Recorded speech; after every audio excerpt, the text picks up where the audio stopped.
नमस्तस्यै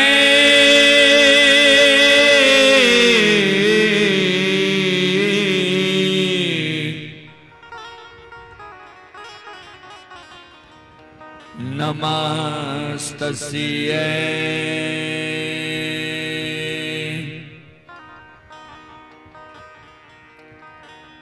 नमस्तस्यै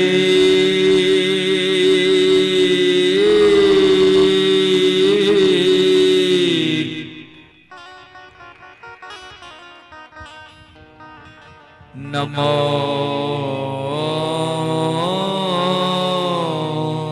नमः।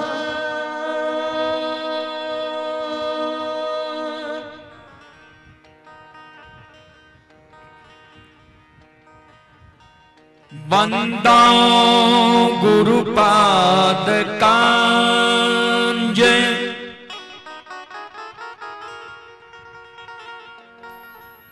कृपा सिंधु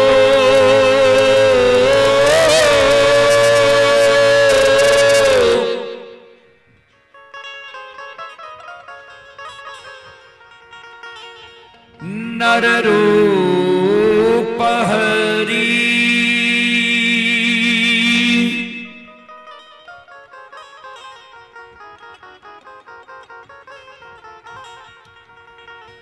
महामोह तुम पूज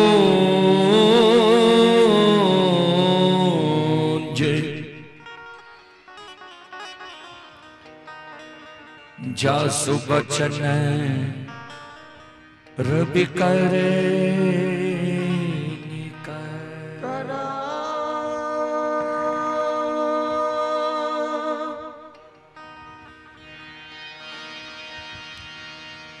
श्री गुरु चरण सरोज जय।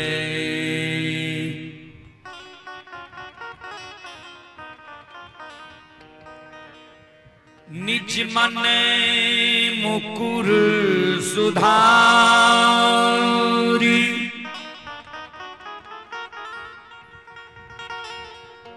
बरना रघुवर बिमल जसो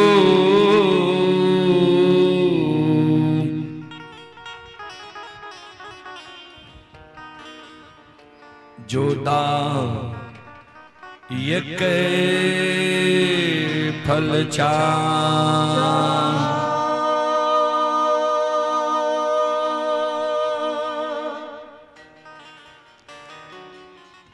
परम आदरणीय महानुभाव श्रोता जनवरिंद भक्ति स्थल पर उपस्थित भक्तजन संतजन गुरुजन तमाम ग्रामवासी भारत भूमि की गौरव गरिमा बढ़ाने वाले देवी तुल्य माता एवं शक्ति स्वरूपा बहनों की चरण रूपी गंगा में दासों के दास सेवकों का सेवक। इसके बाद को थोड़ा कम कीजिए। लो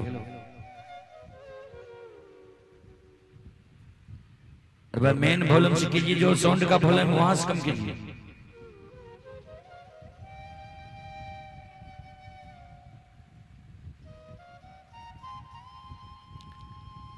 बहुत अपार हर्ष की बात है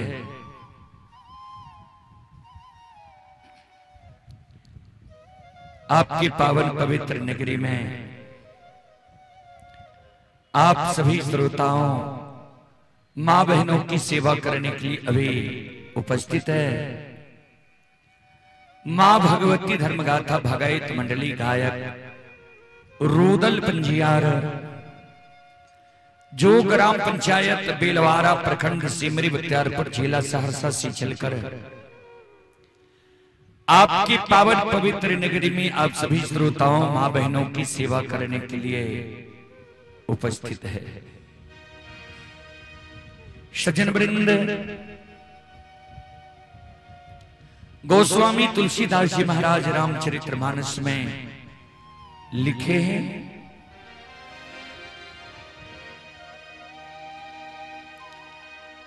सुतदारायरु लक्ष्मी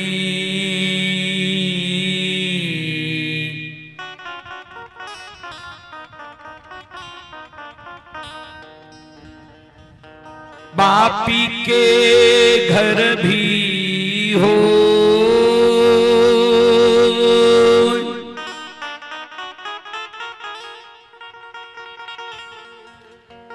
संत समागम हरि कथा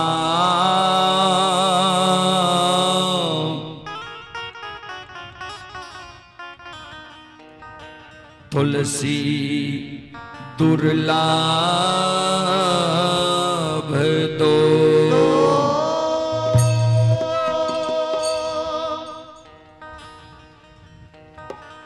सूतधारा यानी बेटा, सुंदर पत्नी, संपत्ति। यह पापी के घर भी बाबूजी हो जाता है, हो सकता है। दो चीज गोस्वामी तुलसीदास जी महाराज रामचरितमानस में दुर्लभ लिखे हैं। क्या क्या? संतों से संग, संतों से मिलन, संतों के मुखारवृंद द्वारा भगवान की भक्ति भजन भागवत भगत। यह मानव को बार बार नहीं मिलता है बाबूजी।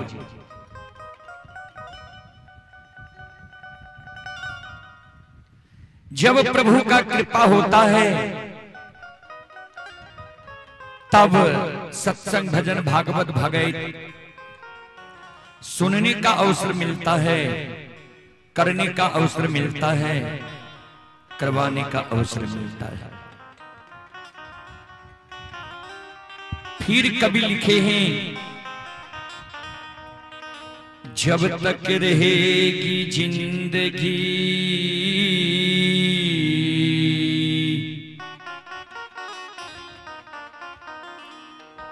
फुर्सत ना होगी कभी काम से।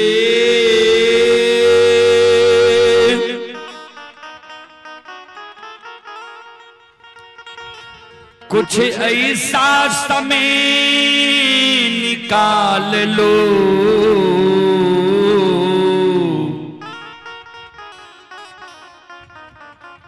प्रेम कर लो भगवान से।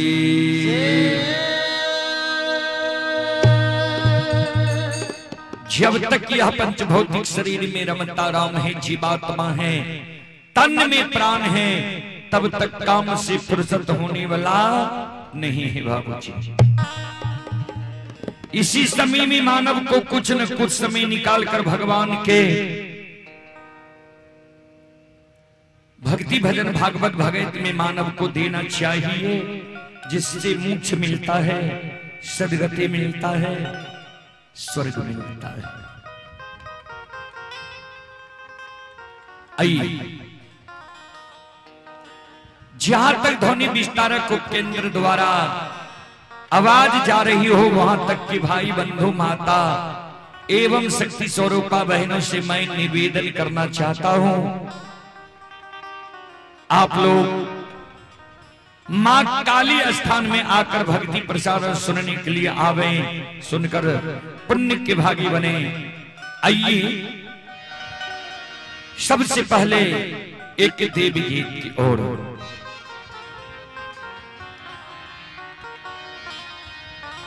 और वही देवी गीत में सबसे पहले आप सबों को सुनाने का प्रयास करता हूं, जो देवी गीत आप लोग बार बार कैसेट में सुनते होंगे। आसिनी निपैत मां तरहत खेले है, जिस देवी गीत को अभी तक यूट्यूब पर लगभग 5 करोड़ से ज्यादा श्रोताओं ने देखा है, सुना है, वही देवी गीत में आप सबों के बीच सुनाने का प्रयास करता हूं। आप लोग शांति की दान देकर बैठे, भक्ति प्रसारण सुनकर पुण्य की भागी बने।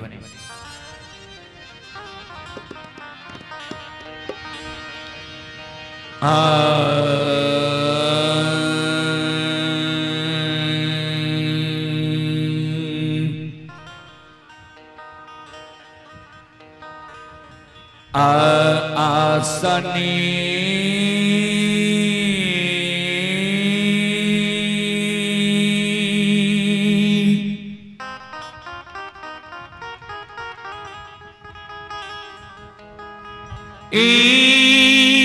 पईते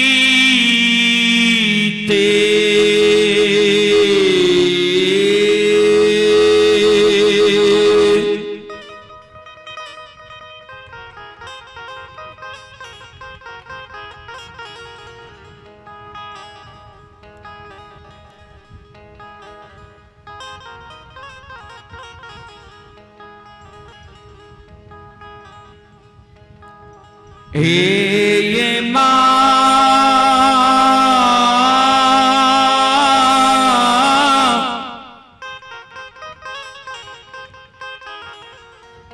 तरहता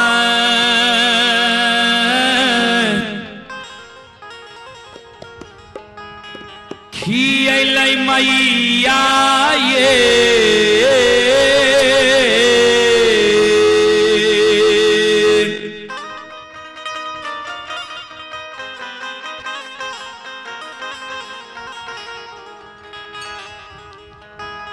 जाननी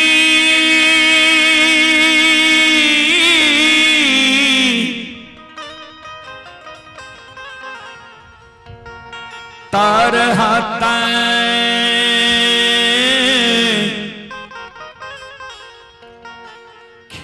खियल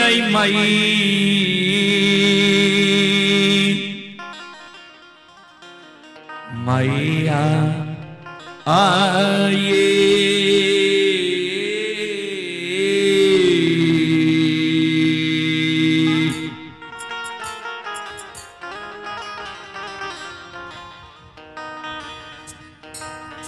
जननी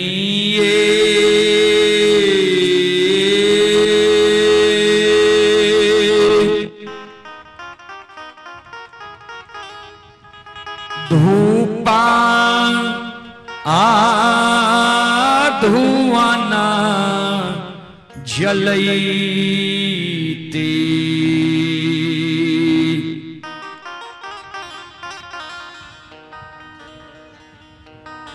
छुटकी जान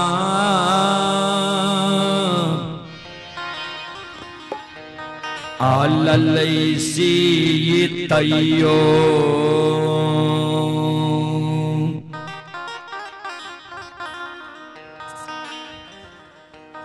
नाही उल्हानमा छूटल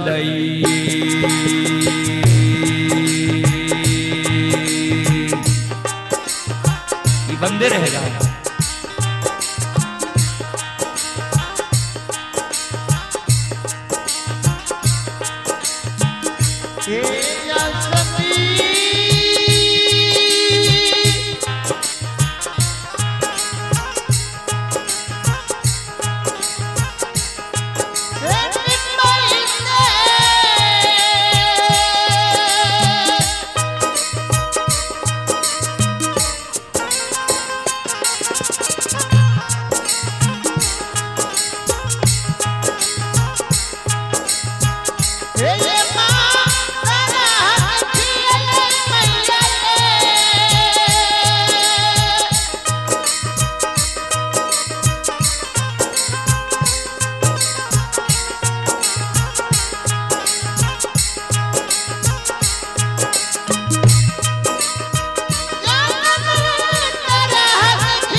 ध्यान देवे श्रोता बंधु माँ बहन बाबू भैया सब।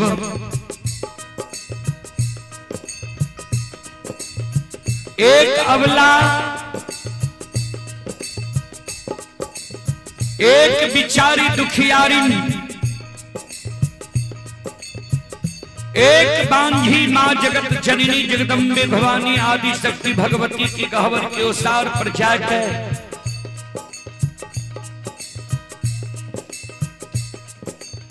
दोनों कर जोड़ के माँ जगत जननी जगदम्बे भवानी आदि शक्ति भगवती के आपन दुख आपन दर्द आपन कष्ट सुनावे जी माँ। यहाँ के आसनी गहवर निपैत माँ हमर तरहत खिया गले। यहाँ के गहवर में धूप धुवन जलावे जलावे माँ हमर चुटकी जल गले। यहाँ के गहवर में चढ़ावे के लेल फूल तोड़े तोड़े तमाम नाखून खिया गले। यहाँ के गहवर में प्रतिदिन सांझ दैत दैत माँ प्रत्येक सारी के आंचल जल गले।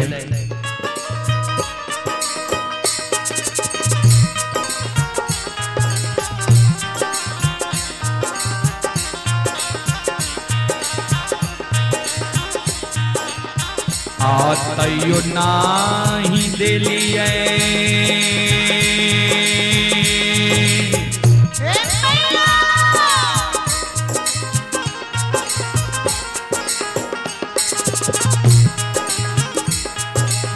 हे माँ गोदी में ललन माये।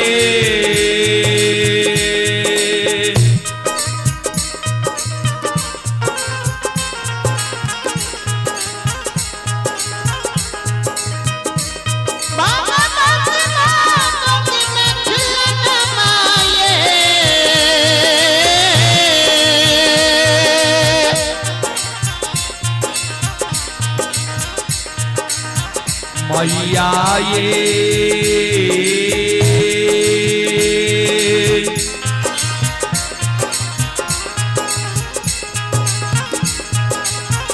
हमारा बन लिया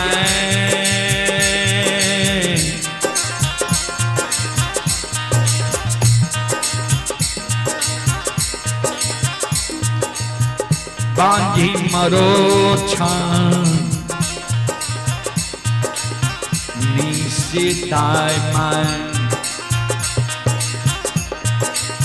दाय माय उल्लाहनमा दै छैये।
श्रोता बंधु,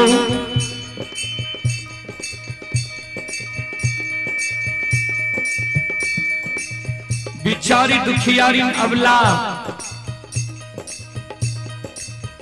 माँ जगत जननी जगदम्बे भवानी आदि शक्ति भगवती की गहवर के उसार पर जार बेजार कौन है।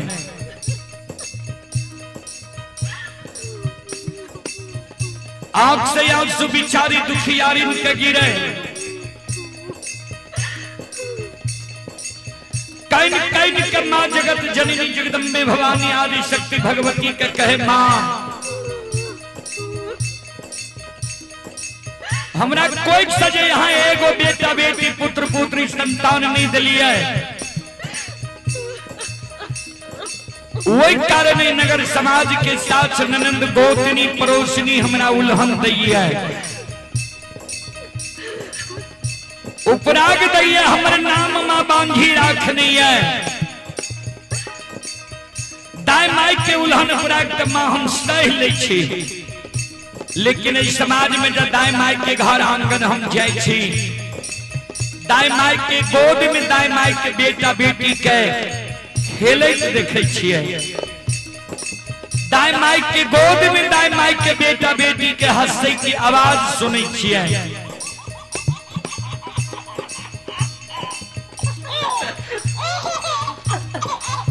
दाई माई के गोद में दाई माई के बेटा बेटी के खेले देखे छिए,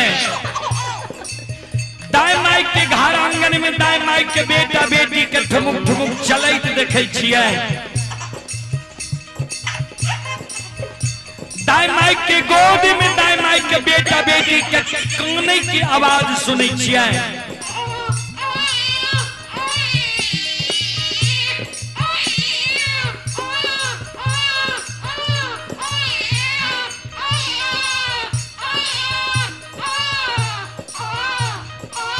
वो आवाज सुन के हमारी ही सालई है जी भगवान किया ना अभी तक हमरा कोई से एगो बेटा बेटी पुत्र पुत्री संतान दिलखिया है।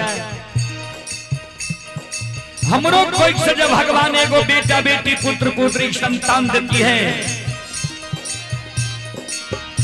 हम कोई के जन्मल बेटा बेटी के गोद में खेले तो हमरो अभिलाषा पूर्ण नहीं है।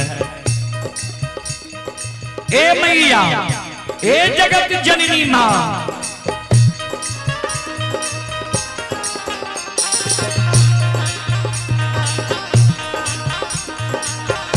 सबके अंगन माँ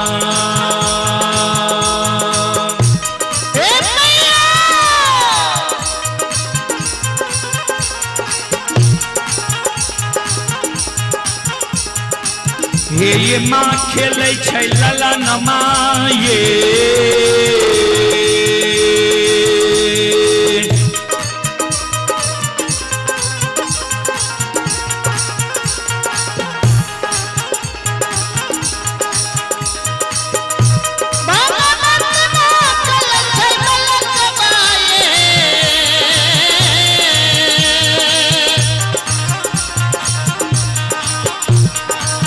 मैया ये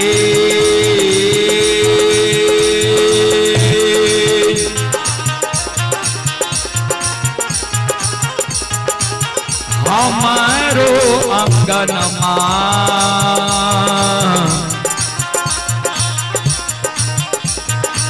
लागे छे उदास सासी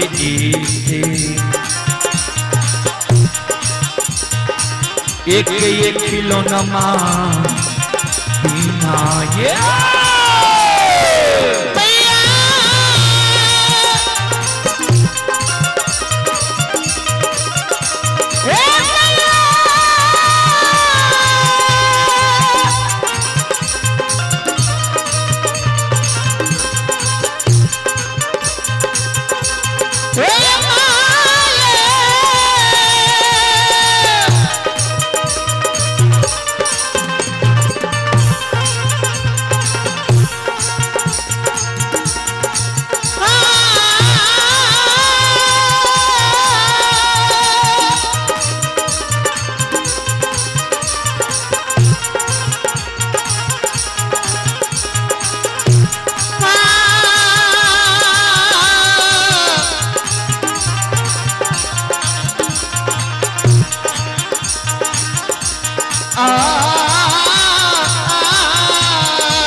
मां जगत जननी जगदम्बे भवानी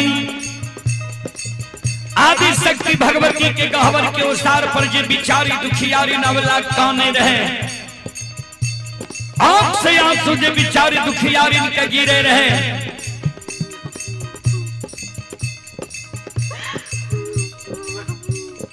मां जगत जननी जगदम्बे भवानी आदि शक्ति भगवती पर प्रत्यक्ष दर्शन अबला के दे। अबला का कहे बिचारी तोरा गोद में खिलौना चाहिए। अबला कल के हाँ माँ।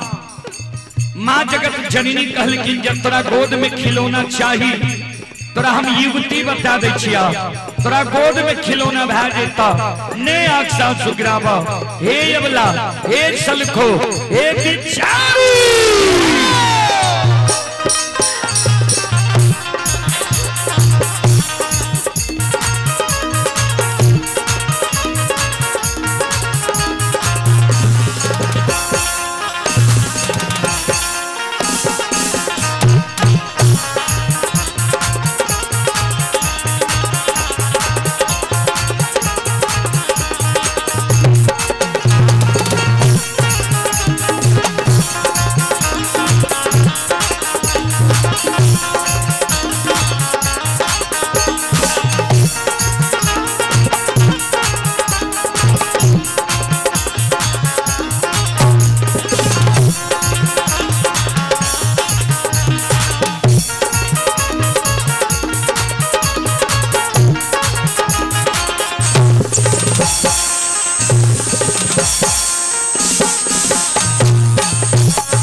शिरोमणि क्रोधा बंधु मां बहन बाबू भैया सब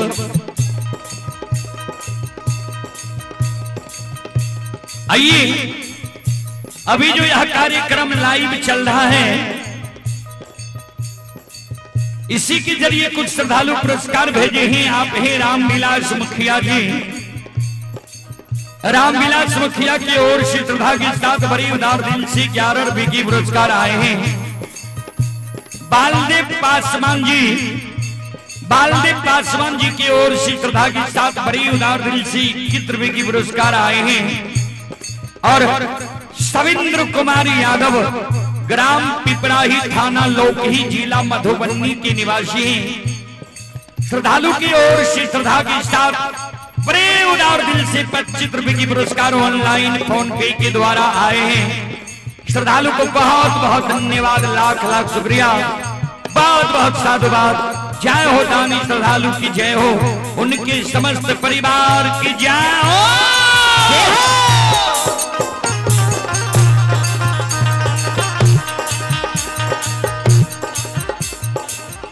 मां जगत जननी जगदम्बे भवानी अबला का कहे बिचारी सुना तोरा गोद में खिलौना चाहिए। अबला कल के हाँ मां।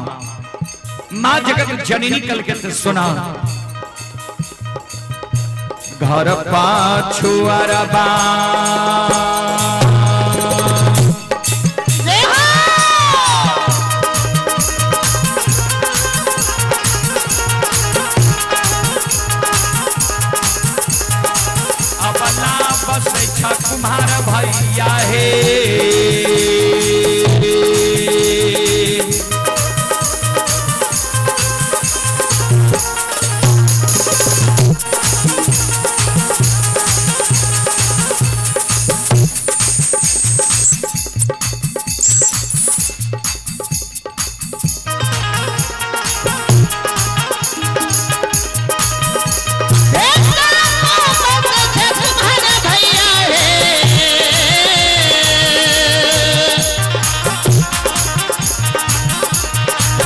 अवला है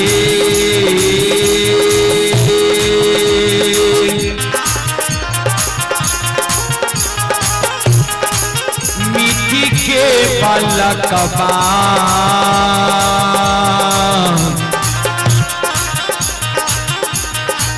लिहो बनबाई से कोखिया दुख तोरा छुटिए जेता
श्रोता बाबू माँ जगत जननी जावला के कहल के घर पछुआर में कुम्हार भाई बसे छोजा सुंदर मिट्टी के बालक बनवाली हो बिचारी दुखियारी नवला काने लगले माँ ए मैया मिट्टी के बालक ठेस लागत फूट जाए छे मिट्टी के बालक से दाई माय हमर उल्हन पराग देने नहीं छोड़ते मिट्टी के बालक माँ हमरा नहीं चाहिए माँ जगत जननी कहल कि जो तोरा मिट्टी के बालक नहीं चाहिए चल जाने कमार भाई के द्वार सुतिहार भाई के द्वार बदही भाई के द्वार सुंदर काठ लकड़ी के बालक बनवा ली हो दाई माय तोरा उल्हन पराग देना छोड़ देता बिचारी दुखियारी अवला काने लगले माँ काठ लकड़ी के बालक भी हमरा नहीं चाहिए माँ जगत जननी कहलखिन से किया अवला काने अब माँ जगत जननी के कहे माँ सुनो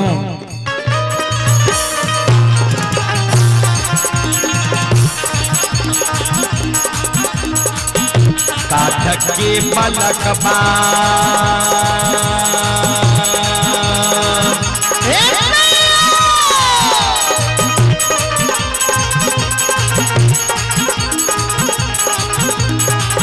ये माही लै छै नहीं डोलै छै ये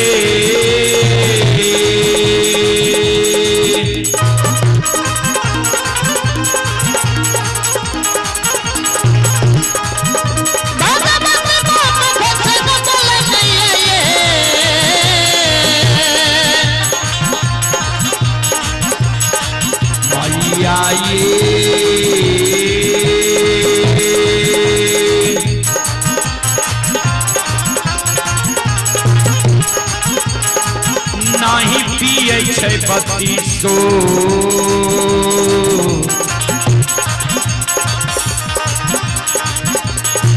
छुआ दो हसी कोना कोना उलहनमा छुटतैये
माँ जगत जननी कहलखिन जो तोरा काठ लकड़ी के बालक नहीं चाहिए चल जान तू सोनार भाई के द्वार सुंदर सोना के बालक बनवाली हो दाई मैं तोरा उल्हन उपराग देना छोड़ देता बिचारी दुखियारी अबला काने लगले माँ हे मैया सोना मूल्यवान धातु है सोना के बालक चोर चोरा लेते हमरा भोग नहीं तय सोना के बालक सदाई मैं हमरा उल्हन पराग देना नहीं छोड़ते मैया एगो बेटा बेटी पुत्र पुत्री संतान के कारण दाई मैं हमर नाम बझनिया राखनी है दाई मैं हमरा बझनिया कही माँ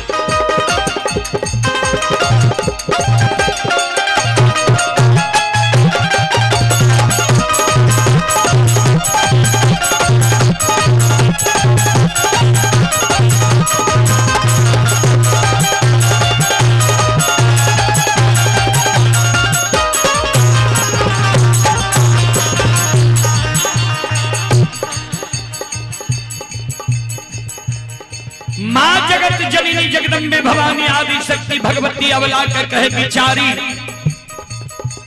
नहीं तोरा मिट्टी के बालक चाहिए, नहीं काठ लकड़ी के बालक चाहिए, नहीं सोना के बालक चाहिए, तो तू कम नहीं किया छो। भगवान पर सुरता लगावा, भगवान के घर में देर छे अंधेर नहीं छे, जरूर तोरा कोई से बेटा बेटी पुत्र पुत्री संतान हिता। ए अवला, ए सलखो, ए बिचारी,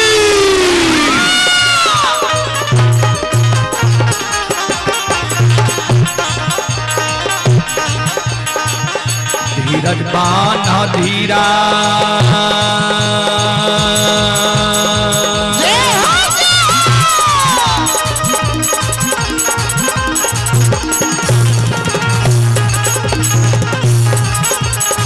अवला दिल में धीरज बाना है।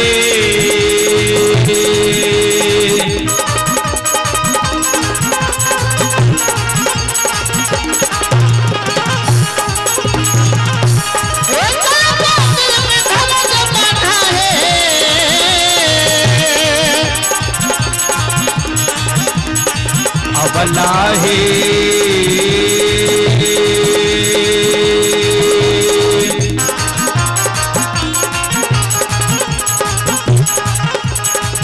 भगवान देता गोदी,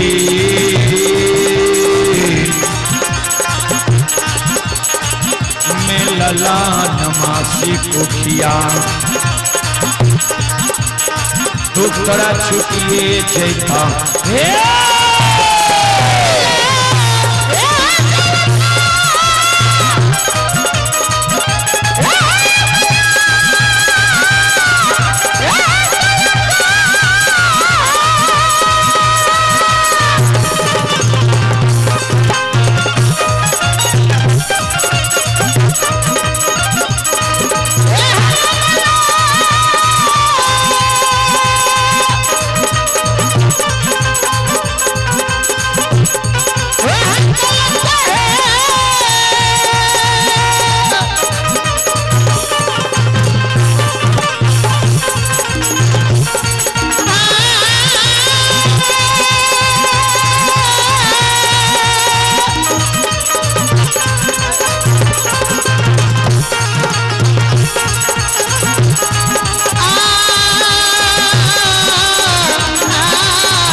बोलो बोलो माता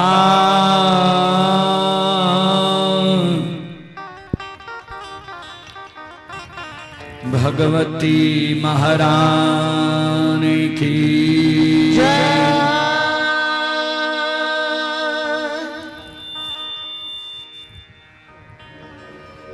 hello hello hello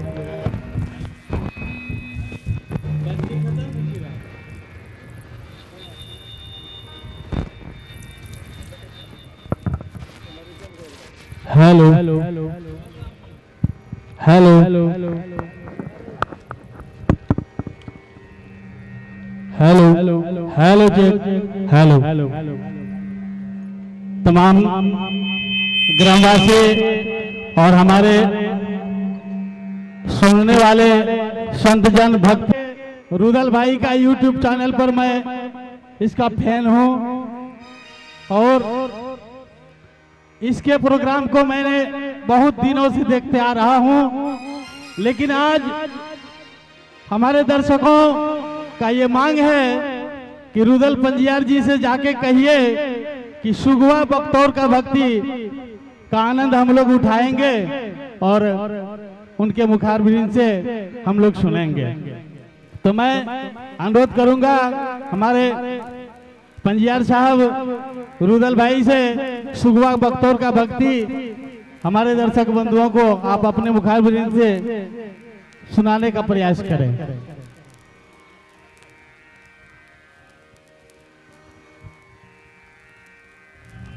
hello hello hello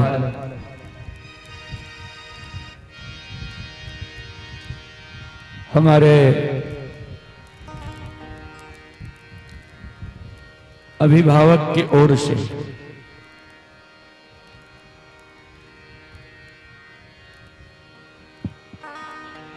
सुगवा बख्तौर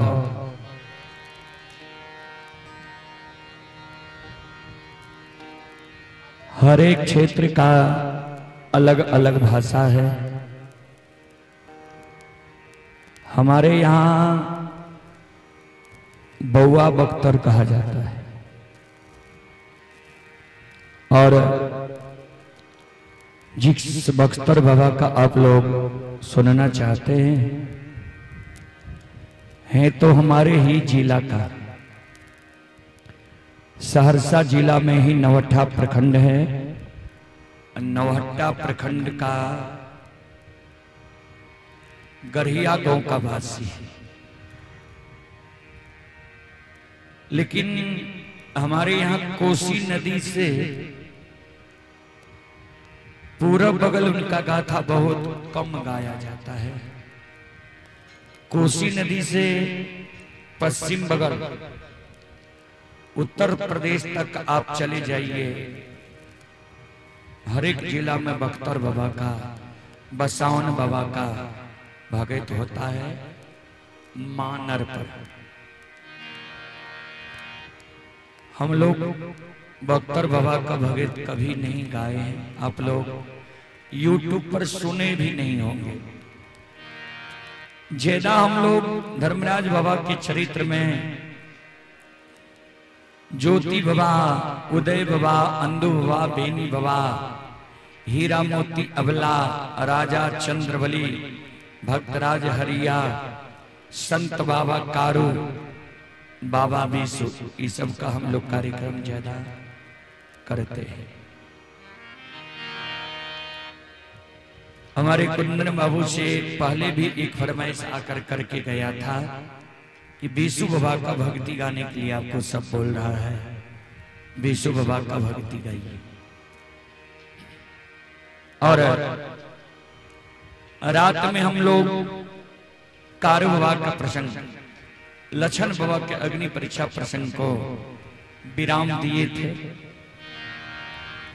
तो ये दोनों प्रसंग में एक प्रसंग आप लोग चूज करिए, लक्षण बाबा के अग्नि परीक्षा प्रसंग या बीसु बाबा का प्रसंग। ये दोनों प्रसंग में से एक प्रसंग हम आप लोगों को सुनाने का प्रयास करेंगे। तो इस दो प्रसंग में कौन प्रसंग आप लोग सुनिएगा, आप लोग विचार कर बोलिए। तब तक आइए, आप हैं मिलन कुमार जी। मिलन कुमार जी की ओर से ऑनलाइन फोन पे के द्वारा 22 रुपए के पुरस्कार आए हैं। गुलशन कुमार जी की ओर से 25 रुपए के पुरस्कार आए हैं। पंकज मंडल जी की ओर से श्रद्धा के साथ बड़े उदार दिल से 51 रुपए की पुरस्कार ऑनलाइन फोन पे के द्वारा आए हैं। सुमन कुमार यादव, सुमन कुमार यादव जी की ओर से श्रद्धा के साथ बड़े उदार दिल से शानदार 101 रुपए की पुरस्कार आए हैं। श्रद्धालु को बहुत बहुत धन्यवाद, लाख लाख शुक्रिया, बहुत बहुत साधुवाद। जय हो दानी श्रद्धालु की जय हो, जय हो दानी श्रद्धालु के समस्त परिवार की जय हो। जय हो। तो विष्णु बाबा का सुनाया जाए या कारू बाबा का? शिव जी कीजिए आप लोग ही बोलिए।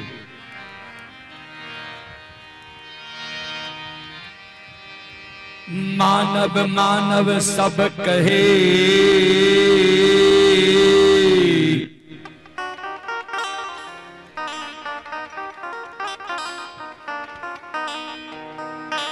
मानव में है कछु भेद,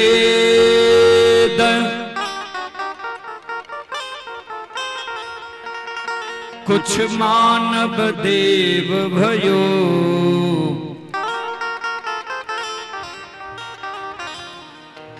कुछ मानव भयो परे।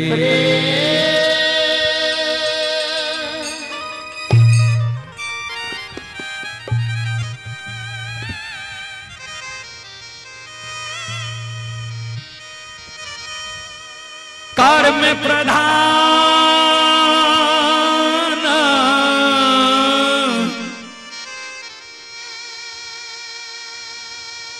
ईश्वर चिराखा,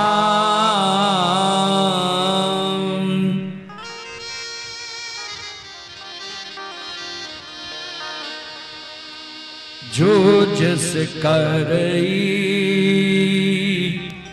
तास फल चाखा।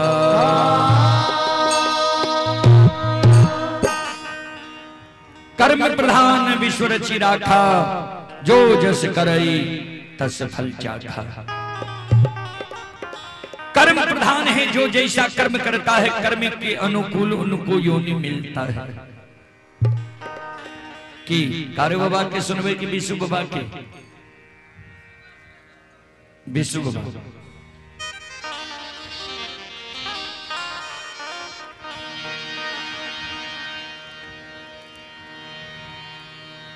विष्णु बाबा के महिमा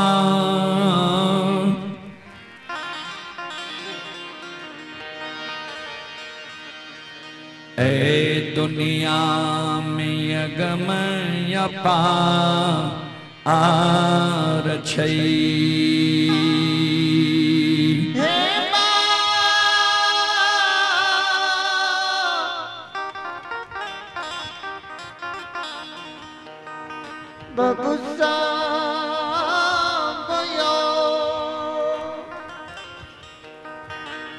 विष्णु बाबा के घर रही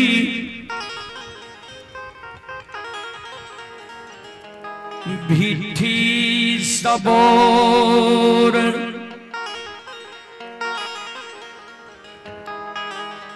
पिताजी के नाम रही बालजीत गोप,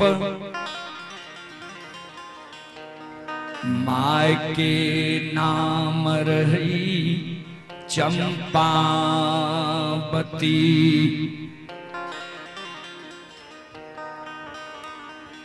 बाबा विष्णु की पूर्वज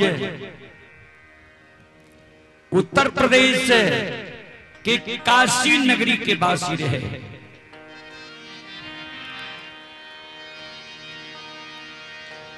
बाबा विष्णु के बहन के नाम भागवंती बड़ी बहन रहे। दो भाई बाबा विष्णु, छोटका भाई के नाम अवधामनौन। बाल अवस्था में बाबा विष्णु के पिताजी इस संसार से विदा भय गए।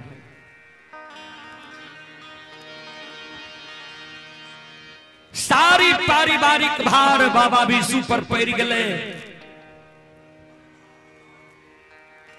बाबा विष्णु गौ पालक, गौ के चरवाहा रहे। बाबूजी बाबा विष्णु गाय लेके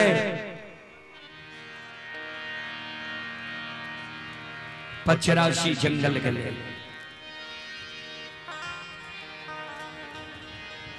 अगहन महीना जा गाय के चारा कैम गले, गाय ला के 85 जंगल गले। 85 जंगल में गाय चरावे बाबा बीसू के लौआ लगाम के मोहन मरर जाति के मलाह सहनी से दोस्ती लग गई। मोहन मरर बाबा बीसू के गाय के चारा खोज के दे, वही बदला में मोहन मरर के अगर दूध के जरूरी है तो बाबा बीसू दूध दे। दोनों में घनाष्ट दोस्ती रहे।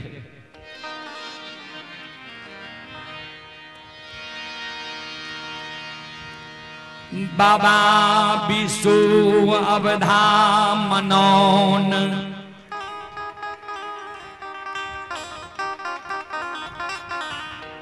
नन्हमान धोरे गाय लाके 85 जंगल में रही।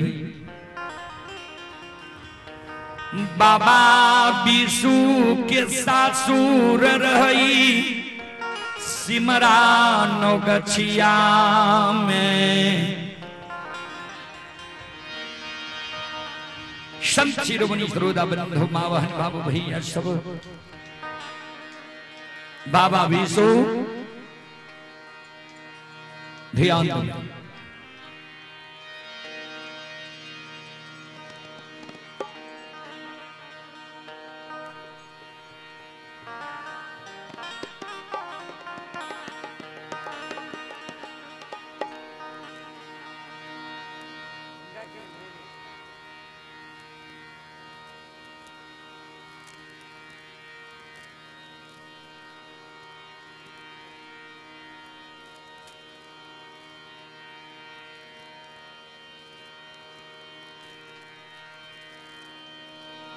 हेलो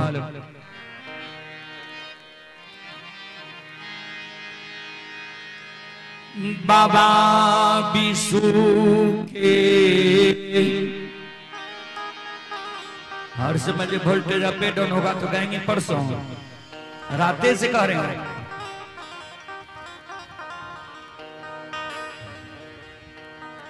खराब बाजा था तो लाइक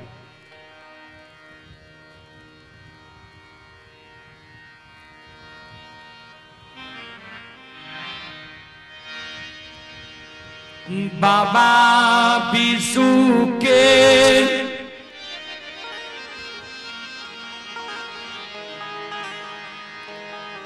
दुरागमान के समय अइलई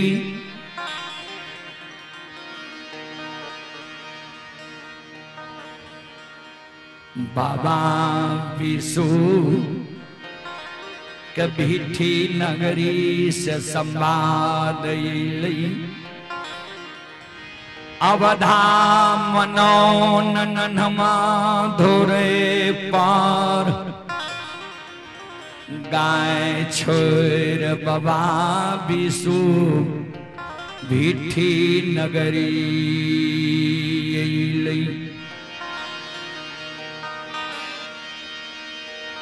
नब दुलहीन रूपवती के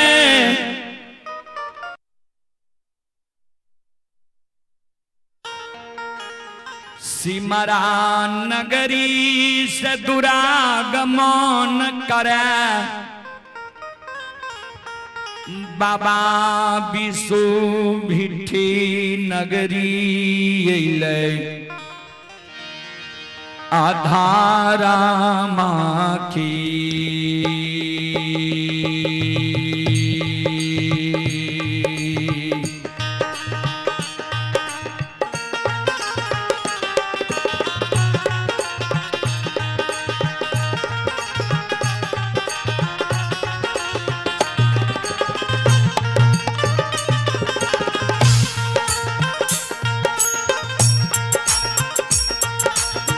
हे यो सुन भैया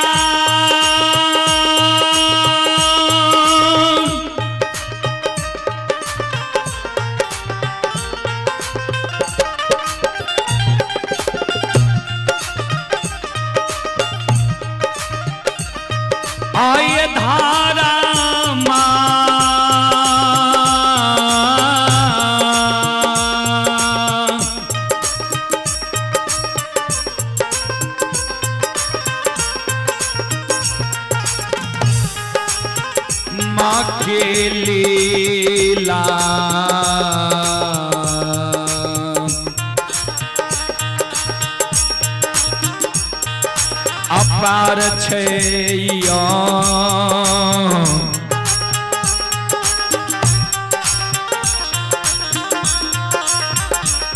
सुन भैया बाबा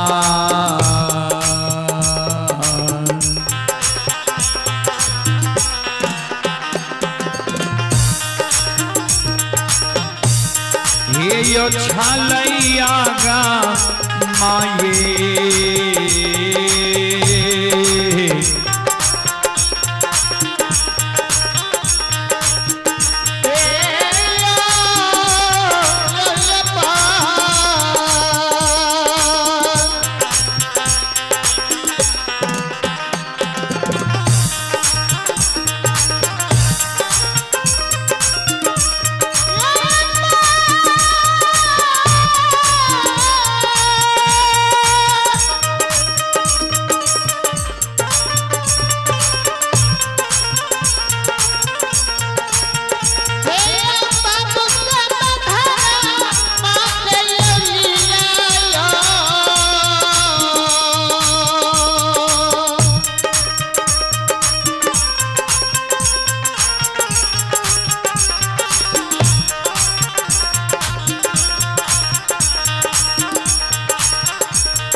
दीन दुरागमन विश्व विभाग के भागले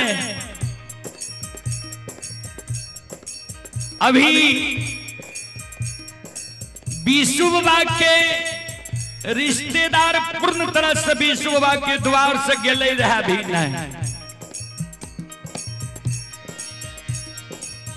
रात्रि में विश्व विभाग रूपवती धर्मपत्नी के साथ सूतल कोहबर घर में रहे। वह समय में विश्व विभाग के घर के देवी रहती मां गहील।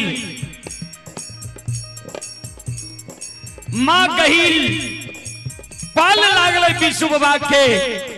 अब मां गहील बाबा विष्णु के स्वप्न जगावे लागल। ध्यान देबै श्रोता बंधु मां बहन बाबू भैया सब।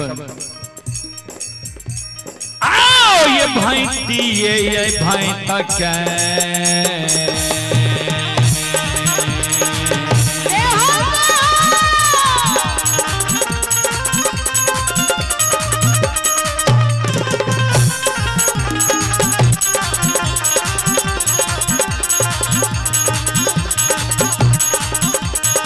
यो सुन भैया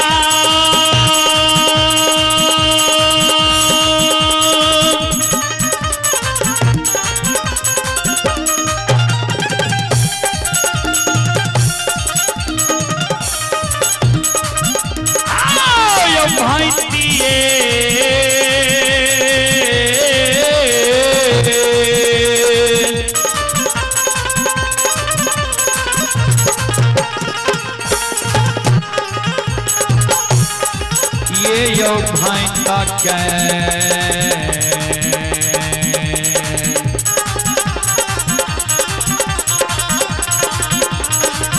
हे यो स्वप्न जगावे विष्णु बाबा के।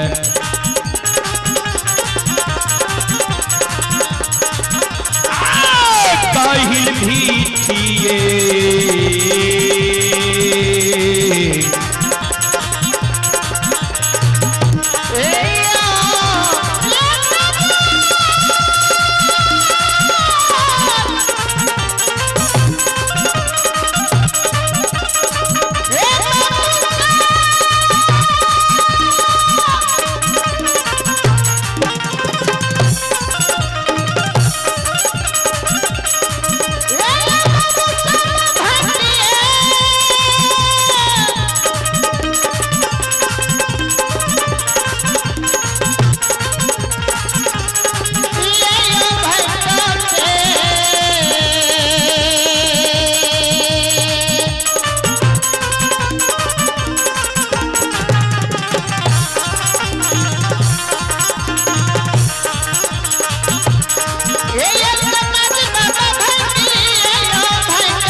भांत भांत का मां कहिल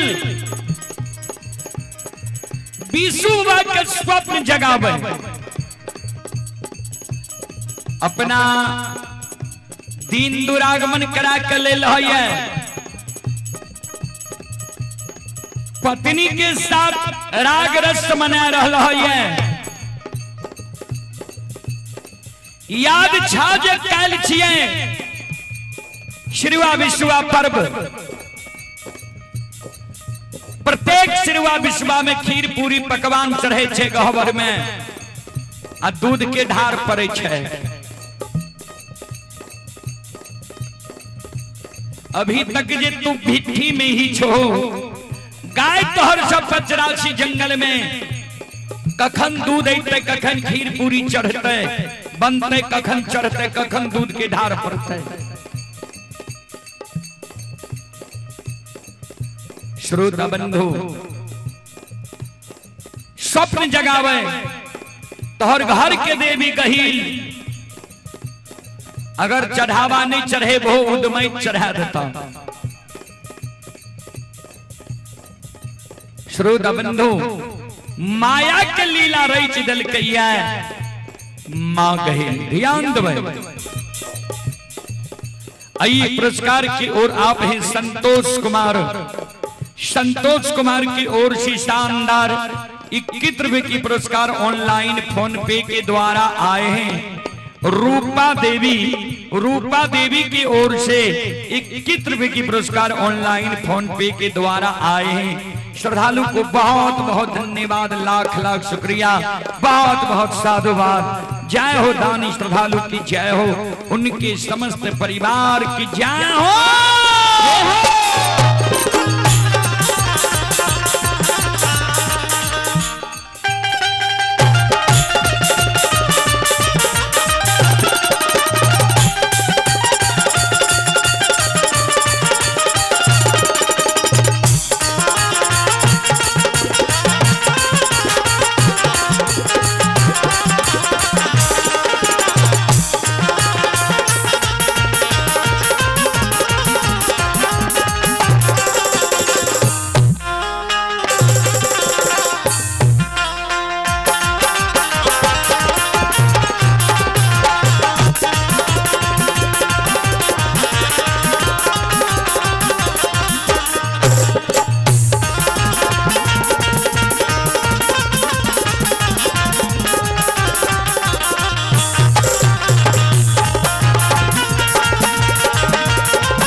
आइए पुरस्कार की ओर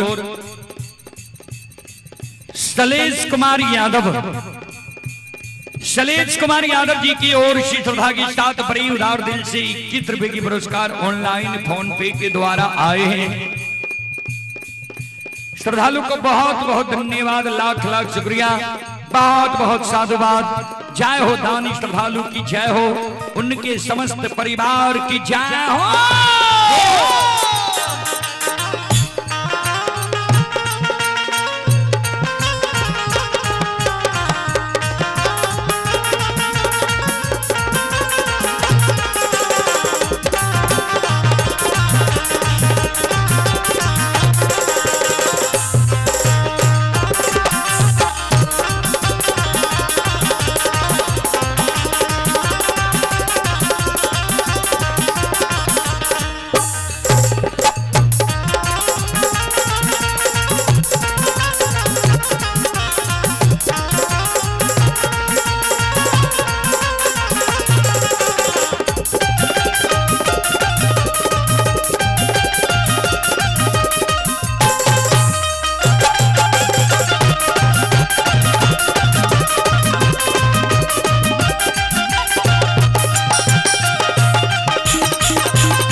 माँ कहिल अद्भुत लीला रही छिदल कैया श्रोता बंधु माँ बहन बाबू भैया सब जय हो आओ ये अद्भुत लीला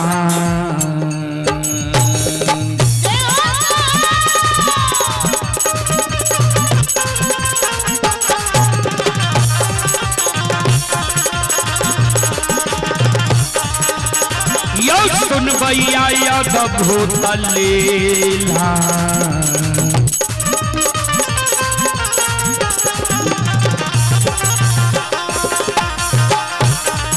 ये युवराज छै समाज बाबा माता कहिल भी थिए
ये सुनो सुनो सुन भैया सुन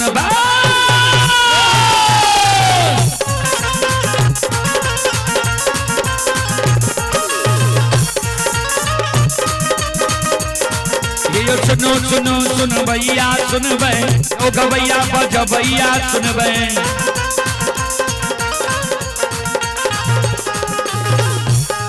आइए माँ बहना ये ध्यान से सुन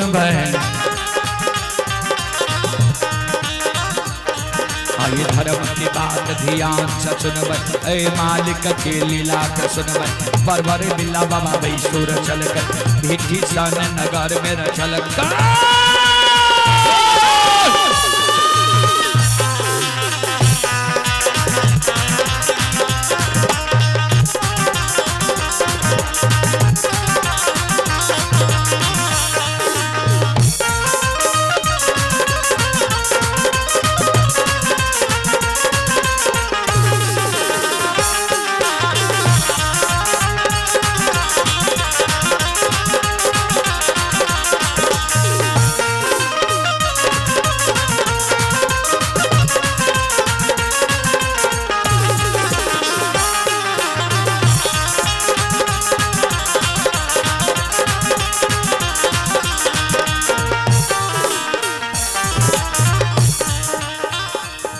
ये भाग के बेर भगवती के सुमेरा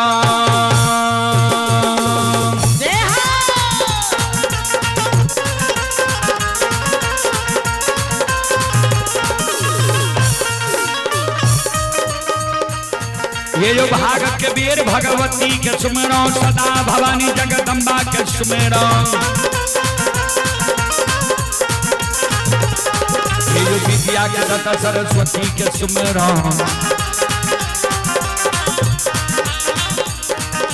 गौरी के पुत्र गणेश के स्मरण उमापति यो महादेव के स्मरण भारी वीर पवन सुत के स्मरण दुर्गा काली महाकाली के स्मरण सभा के बीच बाबा विष्णु के स्मरण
आइए स्वर्गीय ज्योति यादव की पोता ही सत्यम कुमार शिवम कुमार के ओर से श्रद्धा के साथ बड़े उदार दिल से 101 रुपए के पुरस्कार आए हैं। विनोद मंडल जी की ओर से 101 रुपए के पुरस्कार आए हैं। मनोज यादव मोदी चक की ओर से 101 रुपए के पुरस्कार आए हैं। अशोक यादव जी बकिया रानी चक की ओर से 101 रुपए के पुरस्कार आए हैं। अजय यादव जी की ओर से श्रद्धा के साथ अजय यादव जी बकिया के निवासी ही 101 रुपए के पुरस्कार आए हैं। गोलू यादव जी ये बकिया रानी चक की ओर से श्रद्धा के साथ बड़े उदार दिल से 501 रुपए के पुरस्कार आए हैं। एक बार गोलू यादव जी के नाम पर जोरदार ताली हो जाए।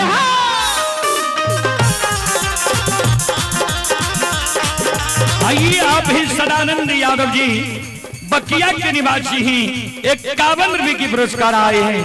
श्रद्धालु को बहुत बहुत धन्यवाद, लाख लाख शुक्रिया, बहुत बहुत साधुवाद। प्रकाश यादव बकिया के निवासी ही प्रकाश यादव जी की ओर से 101 रुपए के पुरस्कार आए हैं। श्रद्धालु को बहुत बहुत धन्यवाद, लाख लाख शुक्रिया, बहुत बहुत साधुवाद। जय हो दानी श्रद्धालु की जय हो, उनके समस्त परिवार की जय हो।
आइए आप हैं संजीव कुमार जी की ओर से 25 रुपए की पुरस्कार ऑनलाइन फोन पे के द्वारा आए हैं। श्रद्धालु को बहुत बहुत धन्यवाद, लाख लाख शुक्रिया, बहुत बहुत साधुवाद। जय हो दानी श्रद्धालु की जय हो, उनके समस्त परिवार की जय हो।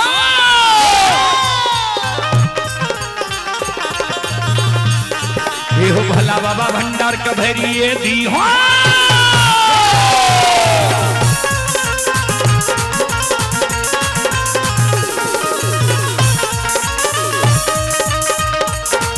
हो भला बाबा भंडार का भरिए दी हो, ज्ञान के दीप सरस्वती जलई हो। आइए तन से ने भूलता मन से ने छोड़ता, आइए श्री बेन सबैया सेवक कहती हो, सेवक के मन के मनोरथ पुरई हो, बिगड़ल काम कभी मन बने हो।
धर्म की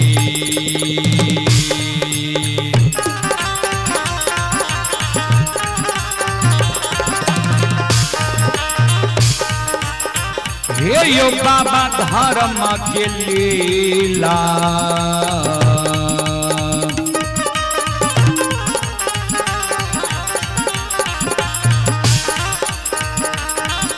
अपार छयो समाज बाबा हे यो छलै दुनिया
धर्म के लीला यही दुनिया में अगम अपा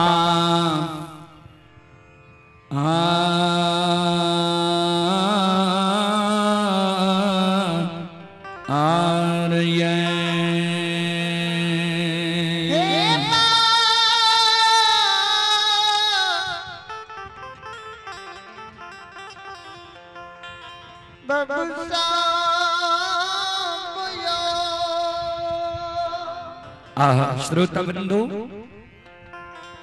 ध्यान दो।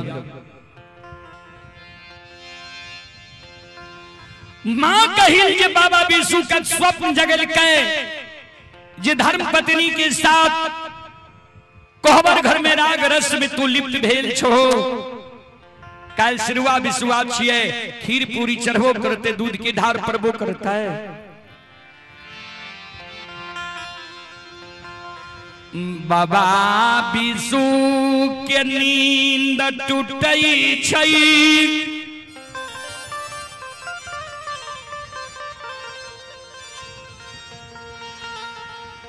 सरैसा बम लाठी हाथ में लई छई मन में सोचई भगवान हो सही में अगर काल हमरा माँ गहिल के गहवर में खीर पूरी नहीं चढ़ते दूध के ढार नहीं पड़ते माँ हमारे घर के देवी गहिल हमरा पर क्रोधित भय जाते। बाबा विष्णु लाठी लाके घर से निकले चाहे छे रूपवती बाबा विष्णु के धर्म पत्नी भैर पांच के चरण के पकड़ ले छे।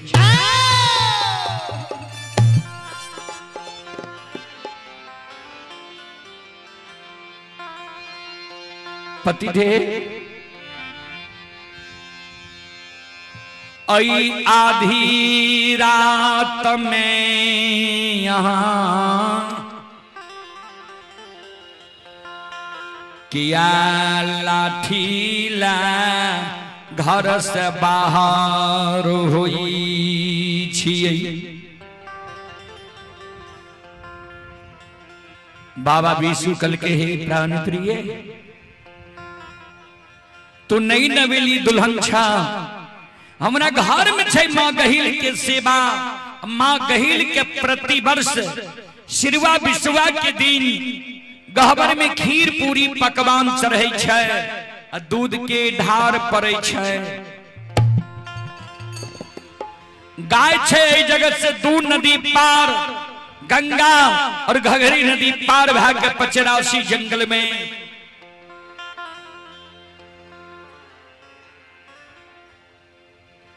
अवधा मनोन नन्हुआ धोरे के गाय लग छोड़ दिलिए। दूध लाके के एते जे काल माँ गहिल के गहवर में खीर पूरी चढ़ते ढार पड़ता है। एहि कारण अभी हम जाय छिया छोटका भाई अवधा मनोन के भेज देवा, दूध लाके सास पुतो ननंद मिल के खीर पूरी पकवान बना के गहिल के गहवर में नीम निष्ठा से चढ़ा दी हो और दूध की धार दे दी हो।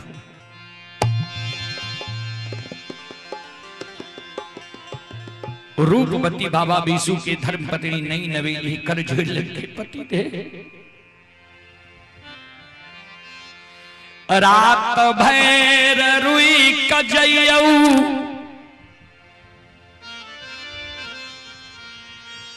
होय त बिहान यहाँ चल जाब।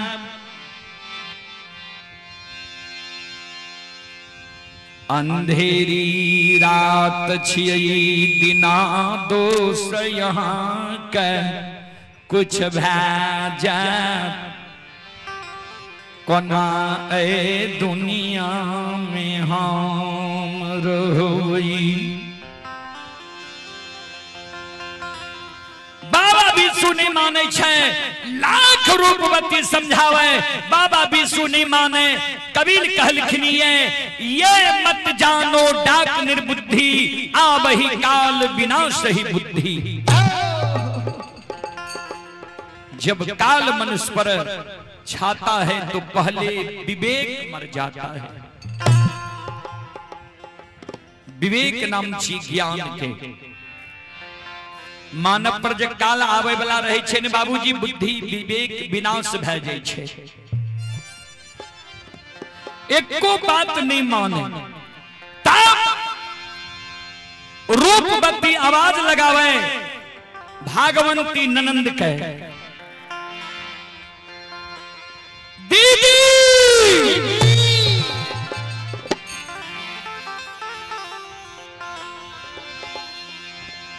आहे उठा उठा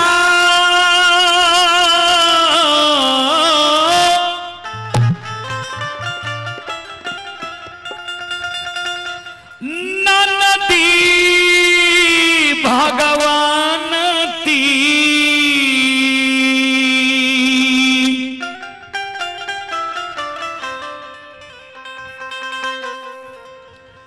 आहे उठा उठा ननदी भगवान ती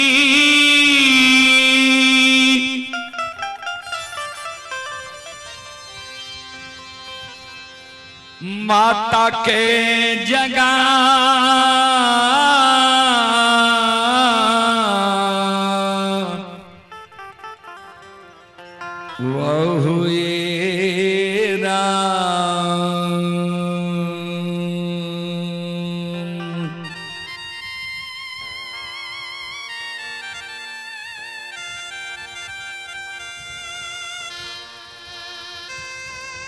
भैया जाय छा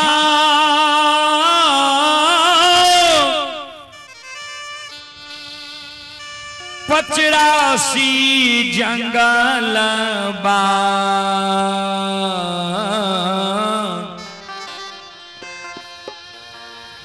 माता के जगा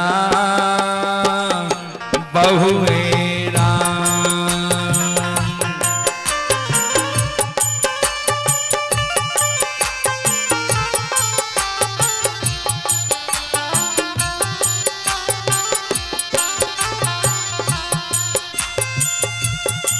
उठा उठा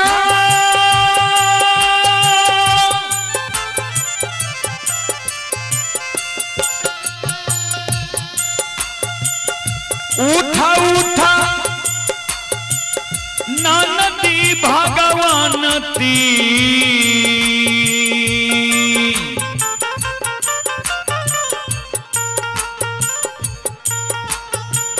भैया के जगह मैया के जगह हुए राम।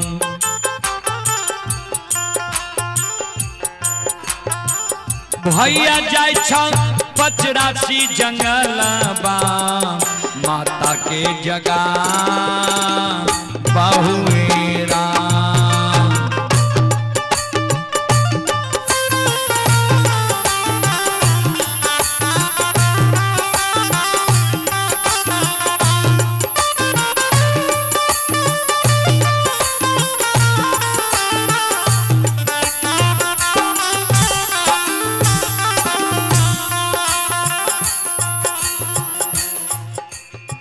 श्रोता बाबू,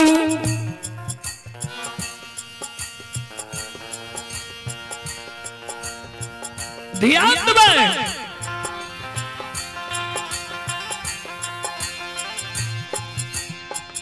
रूपवती के शब्द सोई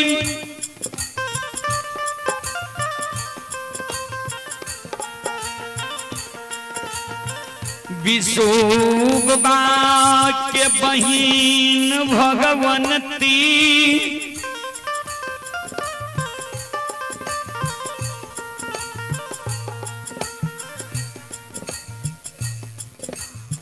आइए आप हैं अनुष्का कुमारी ग्राम कुरसेला के ओर से 21 रुपए की पुरस्कार आए हैं।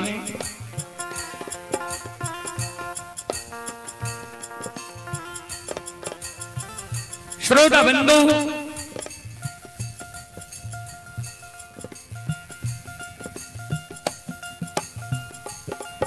बहिन भगवंती जागै छै, देखै छै रूपवती विष्णु बाबा के चरण के पकड़ने छै।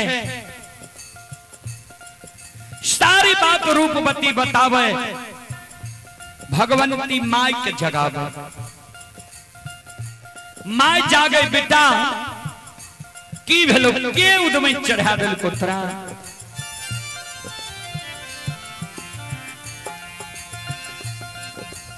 सारी बात विष्णु बाबा बतावे जे मां सूतल में मां गहिल हमरा स्वप्न दल के जे कल श्रीवा विश्वा पर्व छिए ने कल के हां त कल के आज तू रंगराज में ए जगह रसल छै त कल दूध कना आते हमरा गहबर में खीर पूरी कना चढ़ते आ दूध के ढार कोना पड़ते। दू नदी के पार गाय छै कोना के दूध ऐते। अगर सवेरे जेबे लक्षण ककरे दूध अवधा मनोन ककरे दूध दे देते, फिर कौन दूध ऐते कोना ढार पड़ते। कल जे ढार नहीं पड़ते खीर पूरी नहीं चढ़ते। घर के देवी मां कहले ते ईर्ष्यालु छै, कोनो ने कोनो अनहोनी भै जेते। माय बात के मान जाय छै। रूपवती के कल के छोड़ दियो, रूपवती छोड़ दै छै, भागवंती छोड़ दै छै। वही जगत से बाबा विष्णु मां गहिल के स्मरण कैने। आओ ये पचरासी के बाटा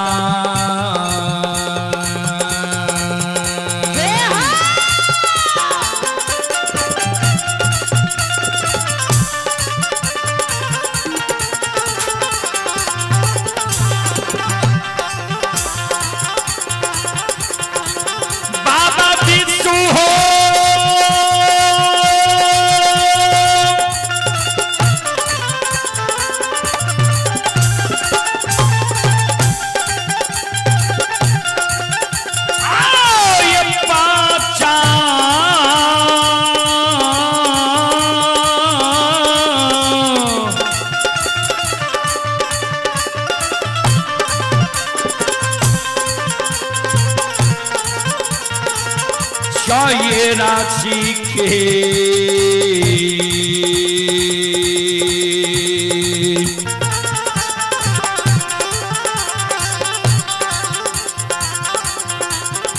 हे हो बात धरै छै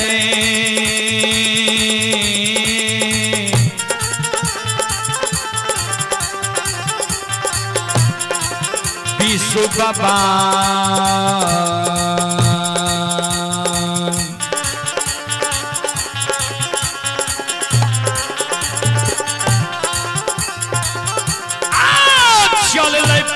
चरासी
आइए आप हैं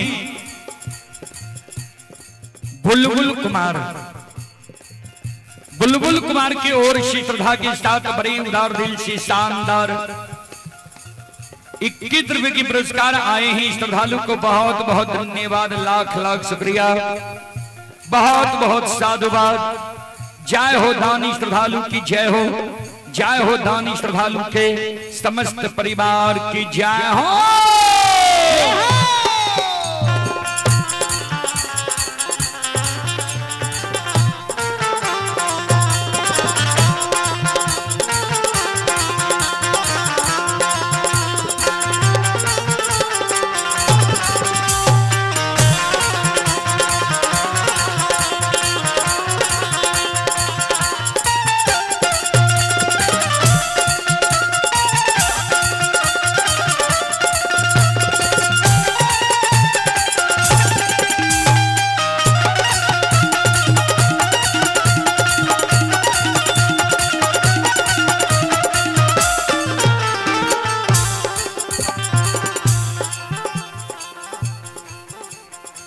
कुछ दुर्ग बाबा विशु गलैया मन में सोचे, सुजागंज में चेताराम लहेरी जुआरी सुनै छी बहुत गुनागर छे ओकर माय,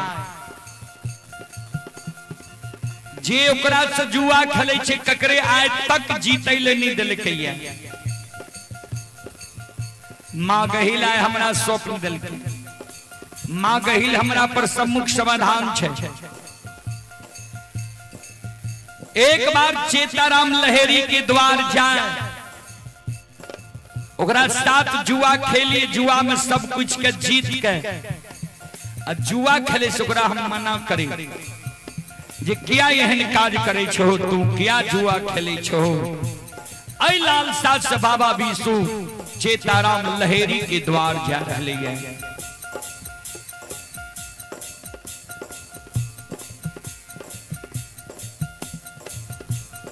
जाते जाते सुजागंज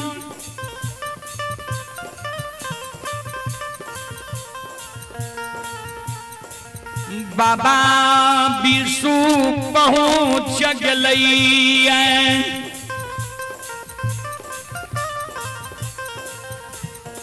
आवाज लगावे चेताराम लहेरी जी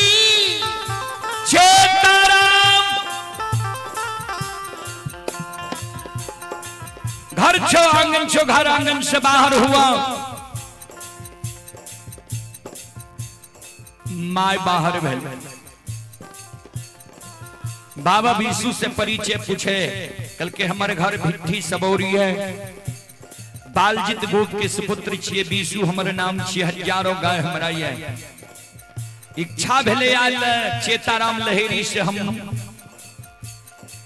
पासा खेली। मां स्वागत करे, मन में सोचे पूंजीपति वाला लोग आए हमारा लग ले है, हमारा बेटा से जुआ खेले, आए बहुत आमद हेते, आज तक चेताराम ककरे जीते लेने दिल के रहे। किया एगो पीढ़ी रहे गुण आगर, वो पीढ़ी पर बैठा के जकरा से जुआ खेले ओकरा जीत ले। बाबा बीसू बटुआ जकरा कहे छे ओइ में भरल रहे रुपया, आगे में राख दिल के, चेताराम लहेरी के माय दल के वह पीढ़िया वो पीढ़ी पर बाबा बीसू बैस गए। अब पासा चेताराम लहेरी पाले लगा। आओ ये कपट के पासा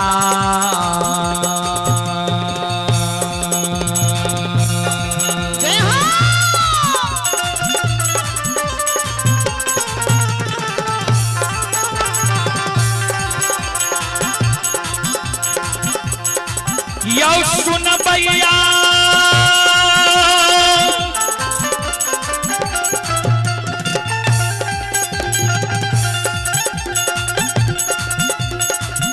आओ का पत्ता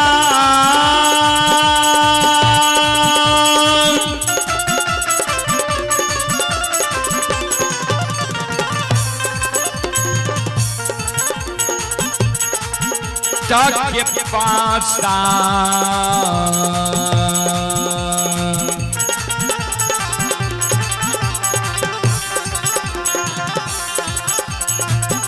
ये यो पालै छै लहेरी जी,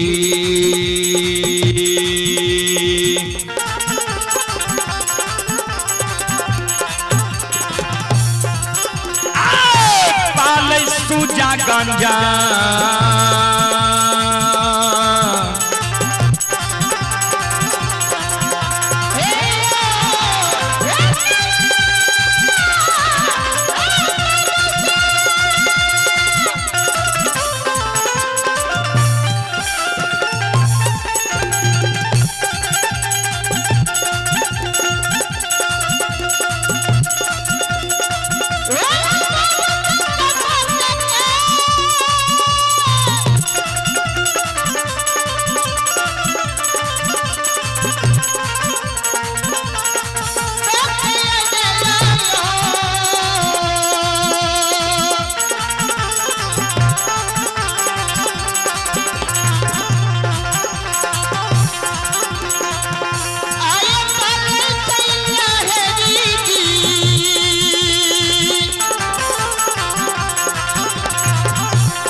छोटू कुमार और रुपेश कुमार की ओर से श्रद्धा के साथ बड़ी उदार दिल से 101 रुपए के पुरस्कार आए हैं।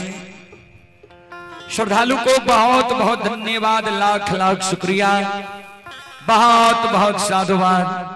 जय हो दानी श्रद्धालु की जय हो, उनके समस्त परिवार की जय हो। श्रोता बाबू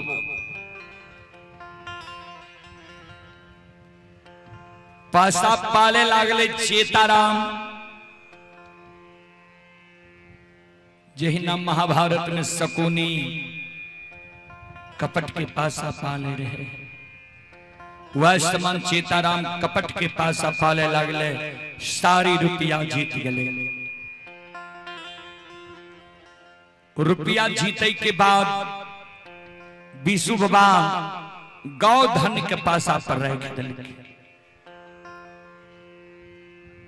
गौधन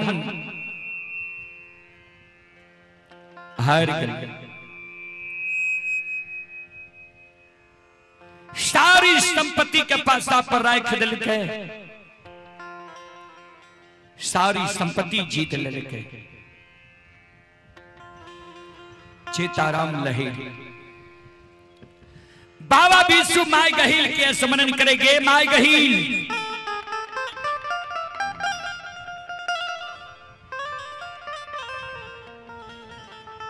हे गई मन बना कलिए राज्य चेताराम लहेरी के गौरव गुमान कया तो रदबई माएंगे। इत उल्टा भा गई माय कहां जाकर सुत रहली जगत जननी आय विशु के प्रतिष्ठा दाव पर लाग गेलो ये अब हमरा खोए के लिए कोनो चीज नहीं बचले माय। बाबा विशु के इच्छा होय छे एकाएक वो पीढ़ी पर से उतर जाय छे। बाबा विशु कल के पीढ़ी से नीचा भाग के हम यहाँ के साथ खेलो। माय कहे न जे हमरा यहाँ आवे छे न या पीढ़ी पर बैठ के ओकरा खिलावे छी मान सम्मान छी पीढ़ी। बाबा विशु कल के न हम अपन शरीर दाव पर लगावे छी लेकिन पीढ़ी पर बैठ कर ने पीढ़ी से नीचा हम खेलो।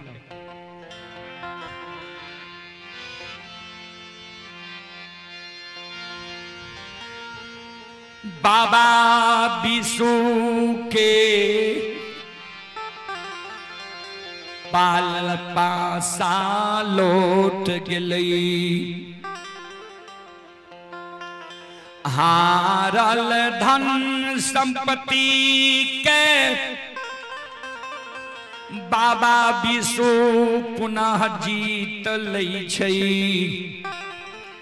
चेताराम लहेरी सारी संपत्ति के दाव पर लगा दे छे। सारी संपत्ति के बाबा विशु जीत ले छे। चेताराम लहेरी गुण आगर मन में सोचे पासा पलटते पत्नी और माय के पासा पर लगा दे छे।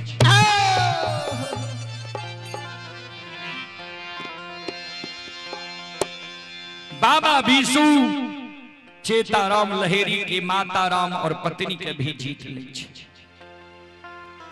चेताराम लहेरी दोनों माय बेटा कर जोड़ के बाबा विशु के सामने में खड़ा भ गेले जे आब हमरा लग पासा पर राखे के लेल कोई चीज नहीं है। बाबा विशु कल के चेताराम हम तोरा से जुआ खेले ले नहीं गेलिया तोरा मन में जे अभिमान छ कते के तू जीत ले छो ऐ कारण एलिया जे आय से जुआ खेलने तू बंद करा। जुआ खेलने बंद करबो शपथ ले सारी हारल तोहर चीज हम लुटा देबो।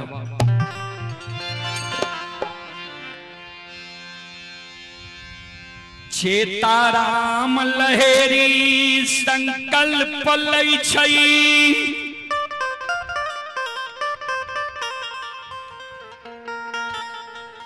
जे बाबा आए के बाद हम जुआ नहीं खेलवई।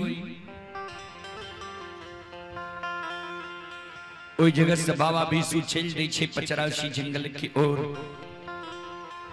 बरारी घाट पर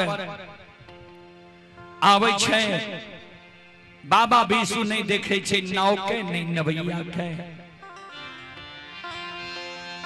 बाबा विशु मां गंगा के पुकार करे हे मैया गंगा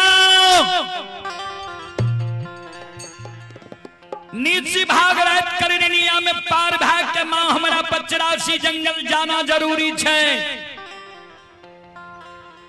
नहीं नाव छे नहीं नबैया छे, कोना मां हम ए गंगा में पार है।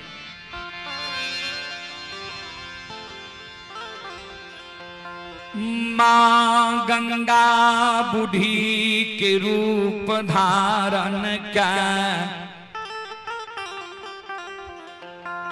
बाबा विष्णु के आगे में खड़ी भै जाय छे। जही ना बाबा विष्णु के आगे में मां गंगा बूढ़ी के रूप में खड़ी भै गेलै है। बाबा विष्णु दोनों कर जोड़ लै छे। अतले बिये ये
करे छै हो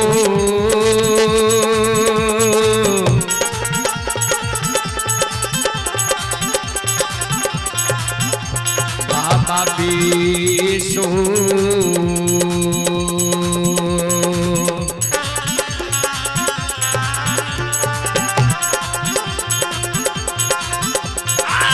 माता चरण में करैया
श्रोता बाबू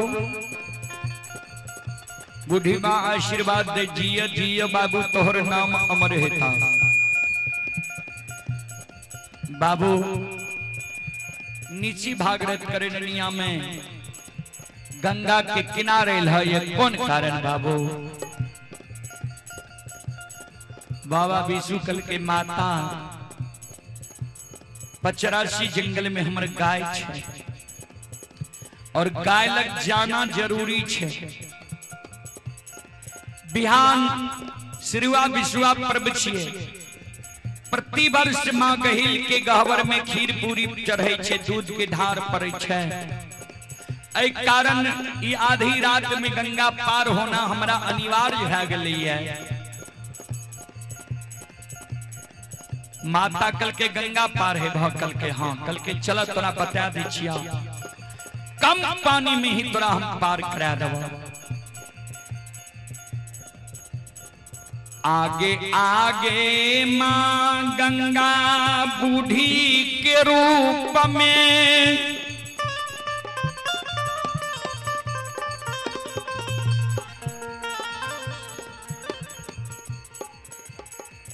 पीछे पीछे बाबा विष्णु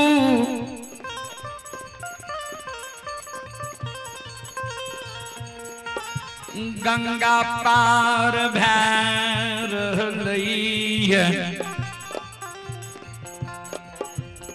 संत शिरोमणि श्रोता बंधु, मां गंगा के महिमा अगम अपार छे। ध्यान देवे, भाग्य पार है के कारण मां गंगा स्वयं बूढ़ी के रूप धारण क्या है, भाग्य गंगा पार करा रही है।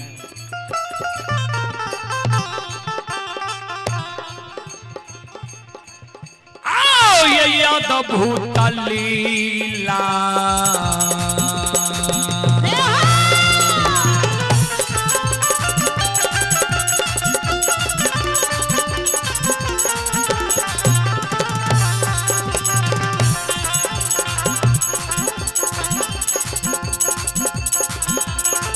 मां गंगा है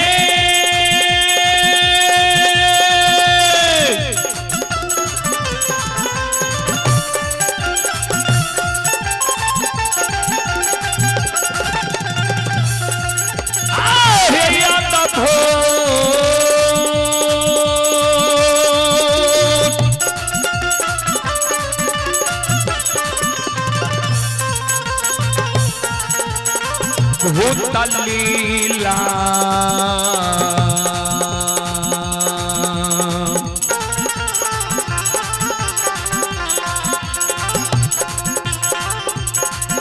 आहे रचै छै मां गंगा,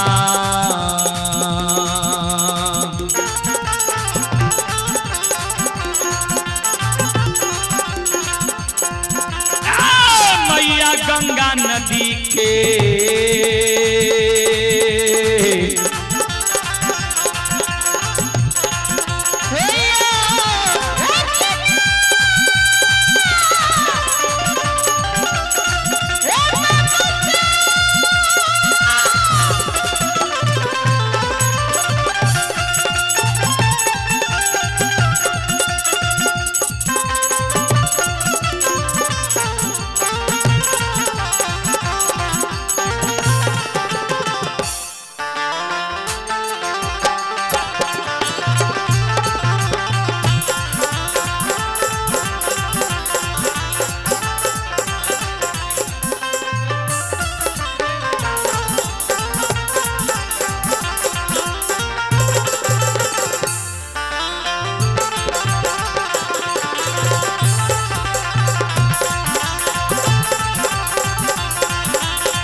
ये सुनो सुनो सुन भैया सुन भई,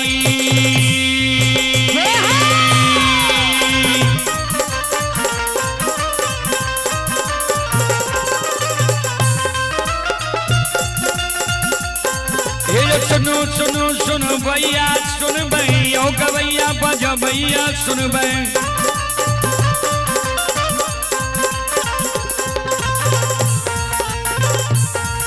ये माँ बहना बकिया के सुन भय, आज धर्म की बात ध्यान से सुन भय, बाबा विष्णु की लीला के सुन भय, बरबर लीला बाबा विष्णु चल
आइए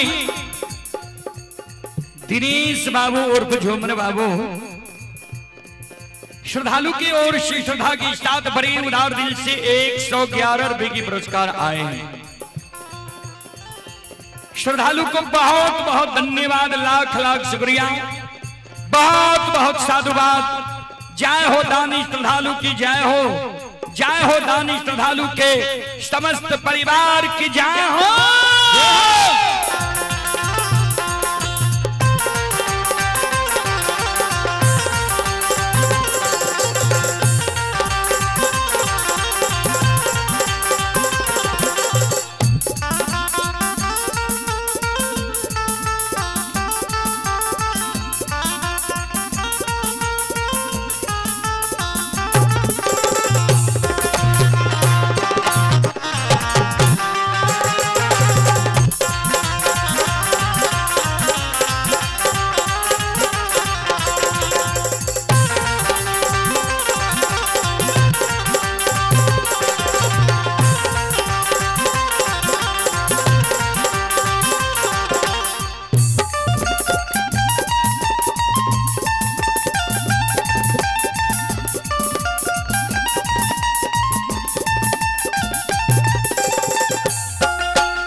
हो भला बाबा भंडार का भरी दी हो।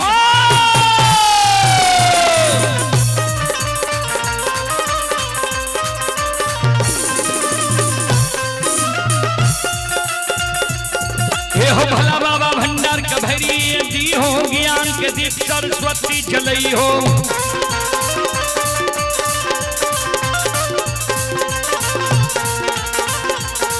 आइए तन चैने भूलता मन चैने छोड़ता,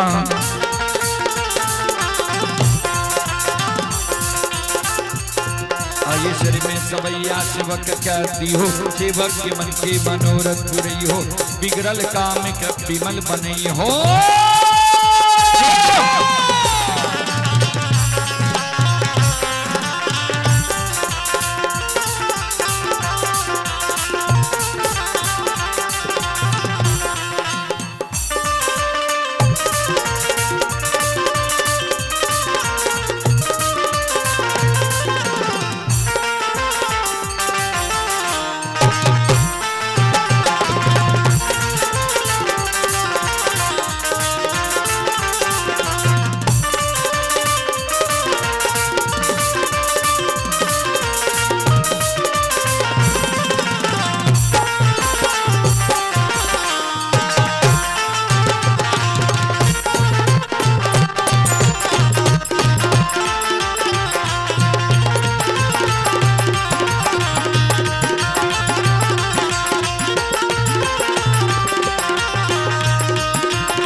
मां गंगा बाबा विष्णु के गंगा नदी पार क्या दिल के आइए पचरासी के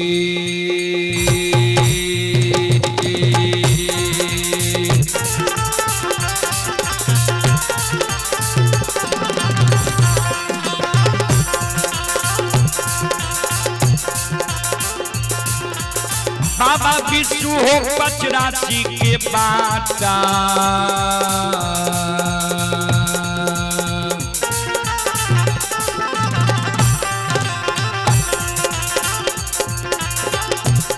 हे हो धैल कई हो विष्णु बाबा,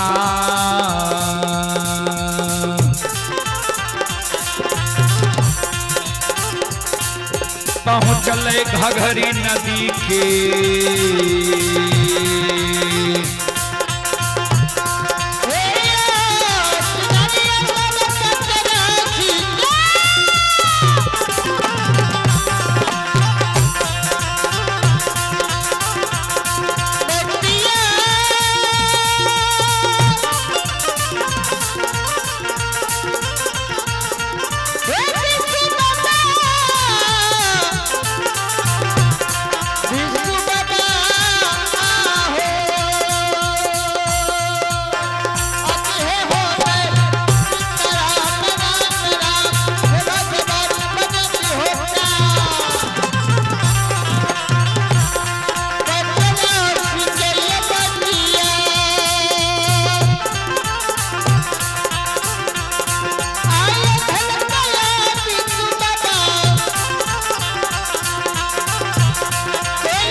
बीसू बाबा घघरी के किनारे में पहुंच गए। श्रोता बाबू घघरी के किनारे से बीसू बाबा उत्तर मुंह देखे छे। मोहन मरार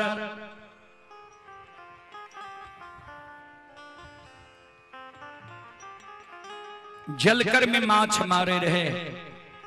मोहन मरर के मछुआ सब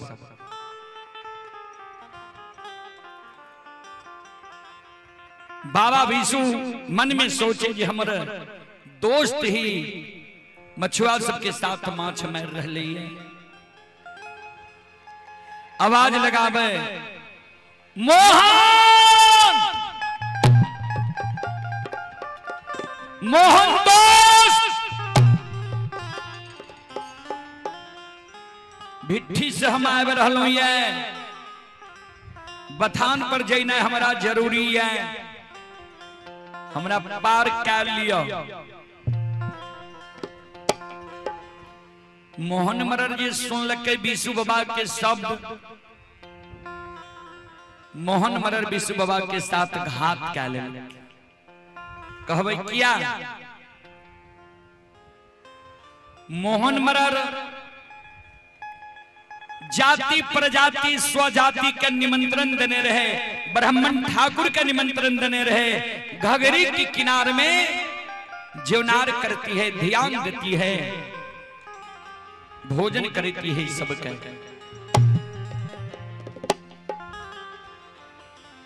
तो मोहन मरर जाने रहे जे काल सिरुआ बिसुआ अब बीसू के गहबर में खीर पूरी चढ़े छे, दूध जाय छे भिट्ठी।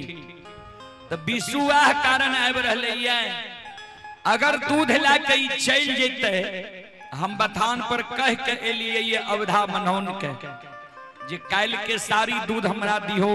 सबके एकरे भरोसे निमंत्रण दे दिलिए दूध के भरोसे। तो बीसू जब बथान पर चल जेते हमरा दूध दे से पहले तो अवधा मनोन हमरा दूध नहीं देते, विष्णुराज दूध नहीं देते। हम जे निमंत्रण सबके दिलिए निमंत्रण दिले रह जेते, हमर प्रतिष्ठा चल जेते। आई कारण मोहन मरर सोचे जे दूध लाएबे तब एकरा पार करबे। मोहन मरर दीप जे नाव पर जले रहे वो दीप के कहल के बुझा दही। नाव के बगल में जाकर लगा दिल के अपना मछुआरा से कहल के कह दही जे पतवाल टूटल छे, नहीं नवैया भी कोई नहीं छे, अभी पार नहीं क्या सकब तोरा।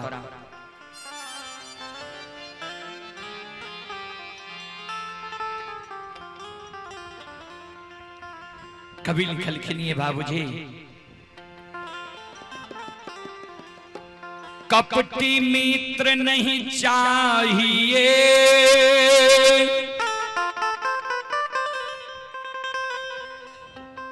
पीठ पोछ बात लेत,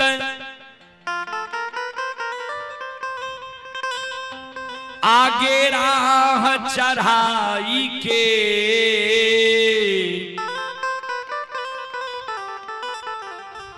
पीछे से धोखा दे।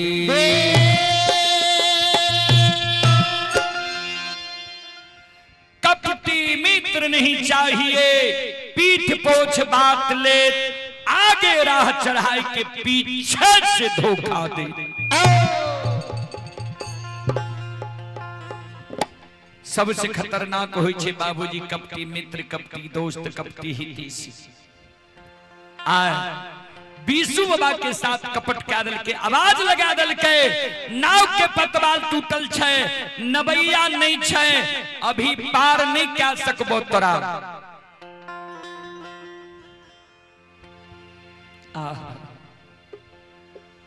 बाबा बीसू घबरा गए। जेहो दीप जले रहे वो बंद भ गए। बाबा बीसू दोनों कर जोड़ ललके आंख बंद कर ललके मां घघरी के स्मरण करे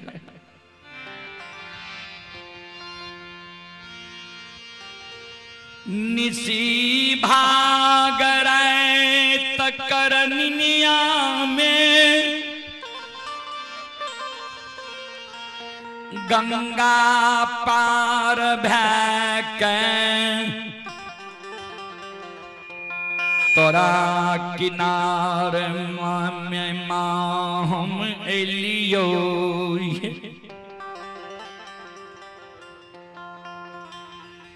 मैयो हे गई कौन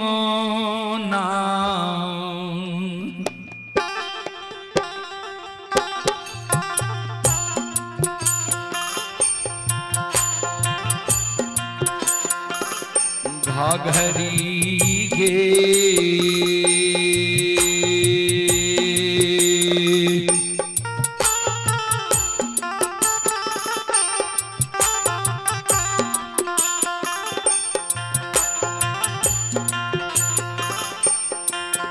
हे गए पार है वही गे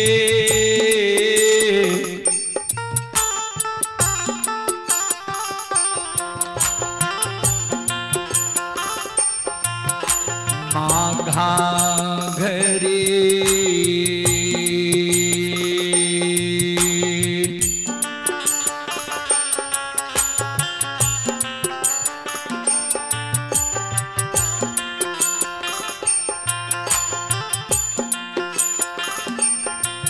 हे गई मैयो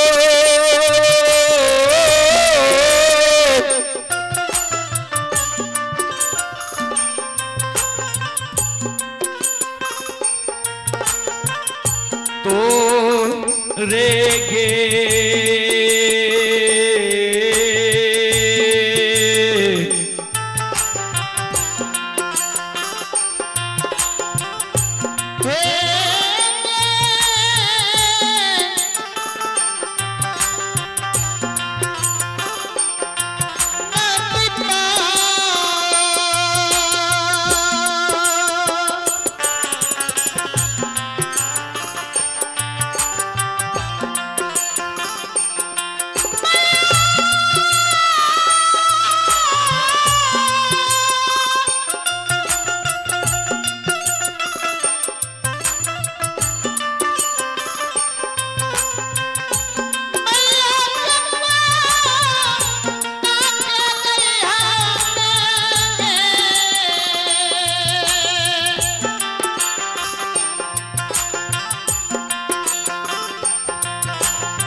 श्रोता बाबू भक्त अगर देवी देवता के सच्चा मन पवित्र हृदय से स्मरण करे छै, भक्त पुकार करे में देर करे छै, देवी देवता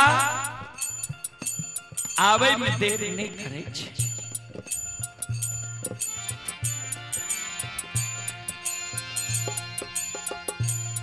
आदि शक्ति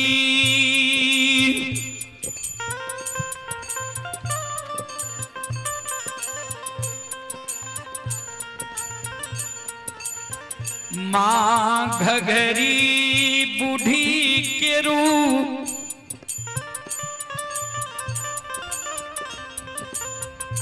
धारण कैने विशु बाबा के आगे में खड़ा भै गेलैया।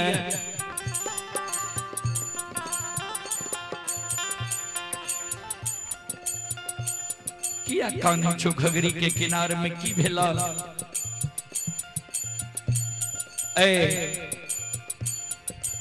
चौथी पहर रात प्रवेश क्या गई घगरी के किनारे में तू छो।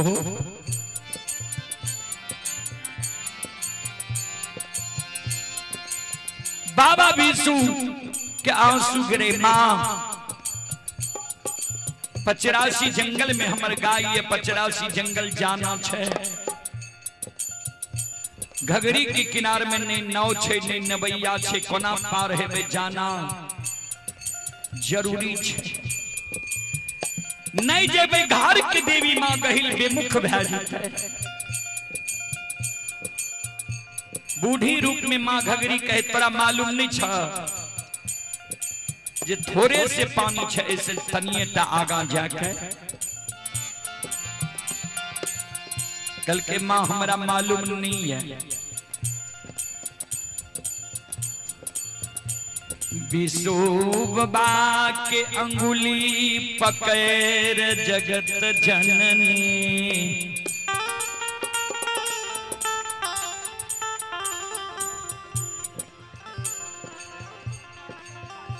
आदि शक्ति भगवती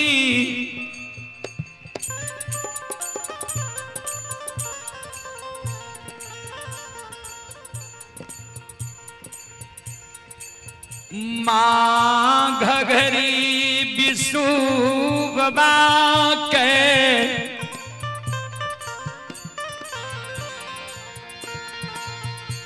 अंगुली पकड़ कर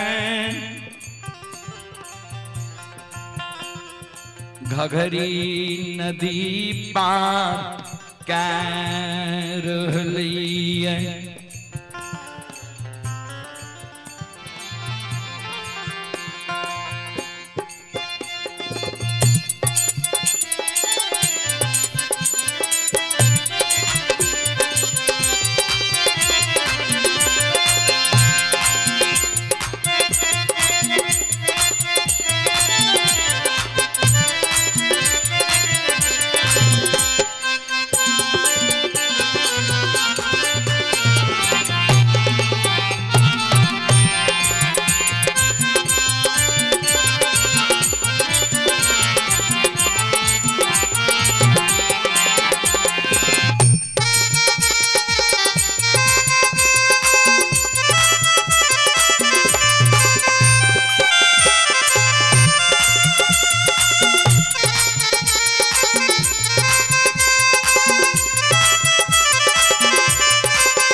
आइए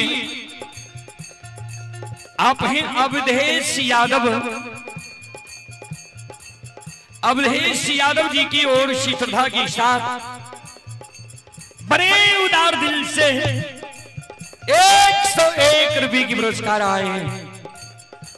श्रद्धालु को बहुत बहुत धन्यवाद, लाख लाख शुक्रिया, बहुत बहुत साधुवाद। जय हो दानी श्रद्धालु की जय हो, जय हो दानी श्रद्धालु के समस्त परिवार की जय हो।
नीतू देवी की ओर से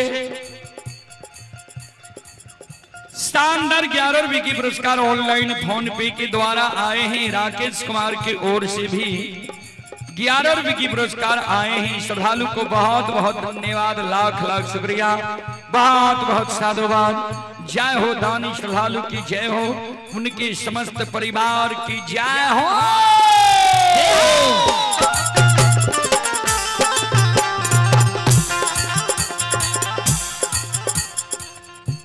बीसो बाबा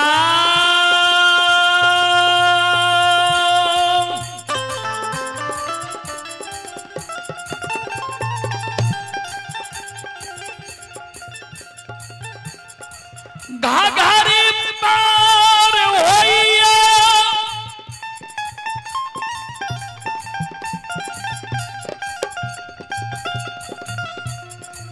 रास्ता भटक जाए छई,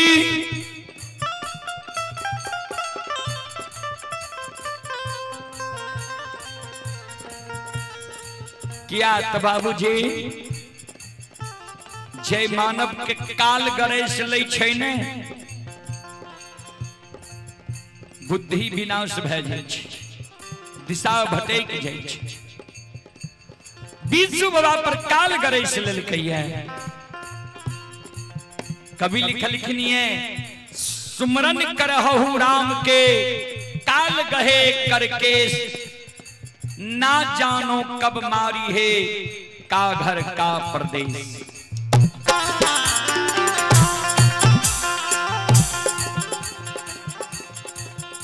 कोई जाने छे घर में मरबे, प्रदेश में मरबे, बाहर में मरबे, बहियार में मरबे कि कहां मरबे। सबके काल केस के काल पकड़ने छे। वह समान विशु बाबा के काल गणेश लेलकैया। आवाज लगावे विशु बाबा, मोहन बोस।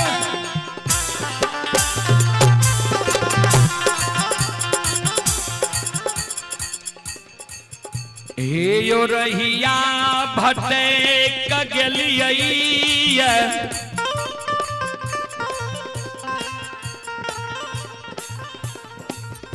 रास्ता भटक गेलियै। कौन रास्ता जेबे? 85 जंगल।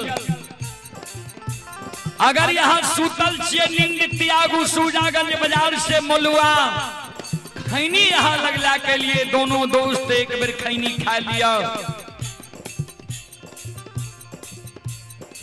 मोहन मरन आवाज लगावे, दोस्त अभी हम यहाँ लगने आ सकब, हमर तबियत गड़बड़ छे, बुखार बहुत छे, हम यहाँ से नहीं मिल सकब। या तो मोहन के मन में तो कपट है जे कहना कि राह रास्ता बताए कि जाए ओ जगत से महेली बहियार बोरनी वृक्ष के ओर के रास्ता बता दे छे वह उत्तरे मुंह चल जाओ।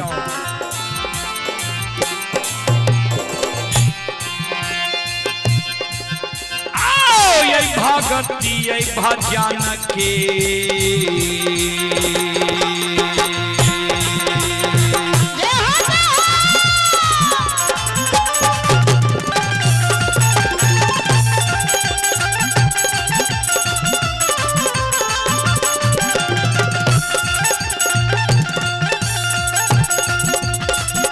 सुन भैया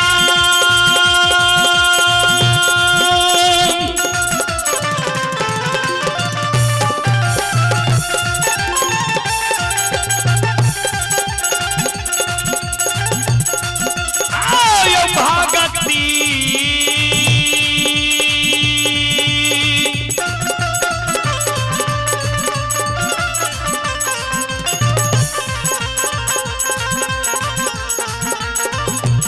भजन के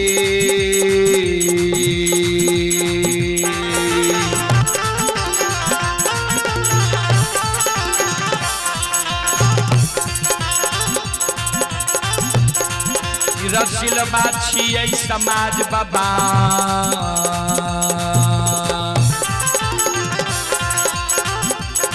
हे यो छियै स्वरा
भक्ति के बस में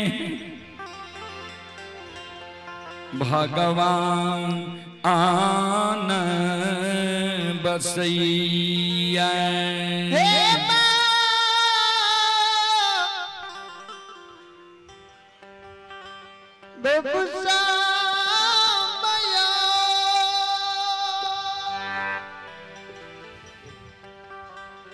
जाते जाते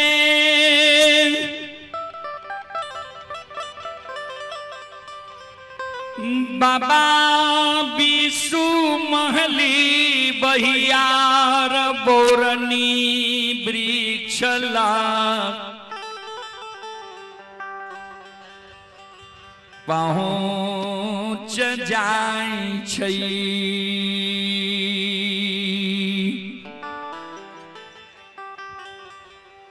श्रोता बाबू संत शिरोमणि श्रोता भगवान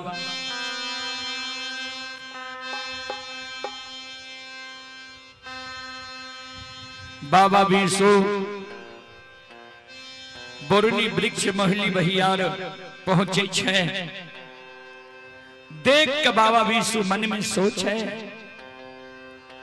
दोस्त हमरा गड़बड़ रास्ता बता देलकै है हम चले लो ये बोरनी वृक्ष लग या बोरनी वृक्ष लग हम और मोहन दोस्त पतंग उड़ावे रही। श्रोता बाबू माँ बहन बाबू भैया सब ध्यान से सुनवे। बिसो बाबा गद्दी गलाए गगलैया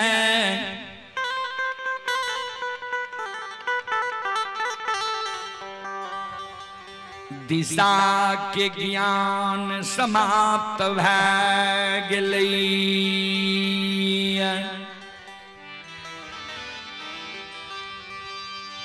बाबा विश्व के दिग लग गेलैया, पूरब पश्चिम उत्तर दक्षिण एको दिशा के ज्ञान नहीं छै।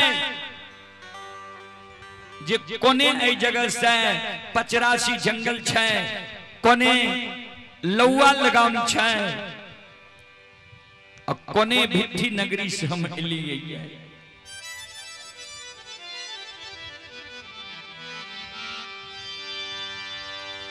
बाबा विश्व इतिहास करे छै जे एहि जगह से थोड़बे दूर पर हमर बथान रहे बोरनी वृक्ष लग से। बाबा विश्व आवाज लगावे,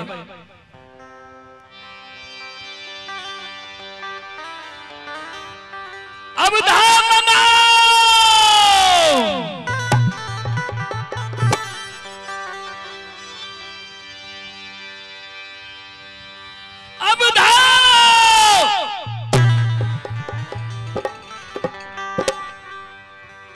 अवधा मनान नन्हमा धोरे की नींद टूट जाई छै।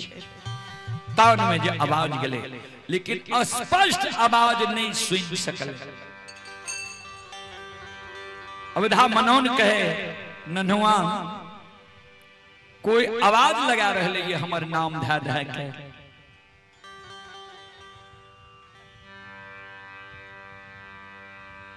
नन्हवा धोरे कहल के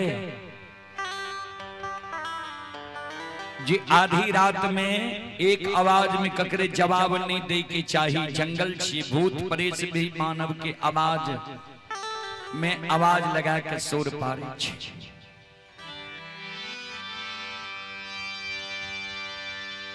फिर दोनों निंद्रासन में चल गई।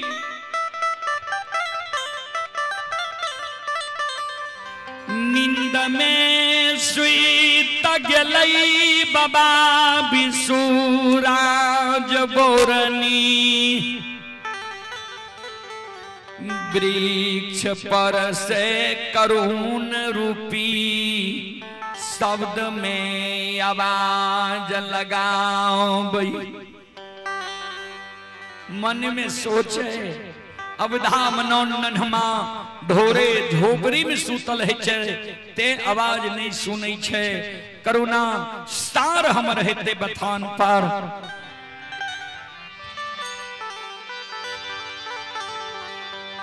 बाबा विश्व के आंख से आंसू गिरे लगले, आवाज लगावे, करुणा सार।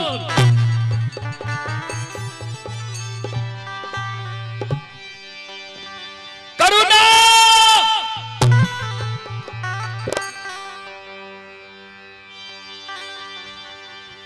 अगर हमर आवाज सुनै छै, हम विशुराज छियौ राह भटक के बोरनी वृक्ष लग चल लियौ।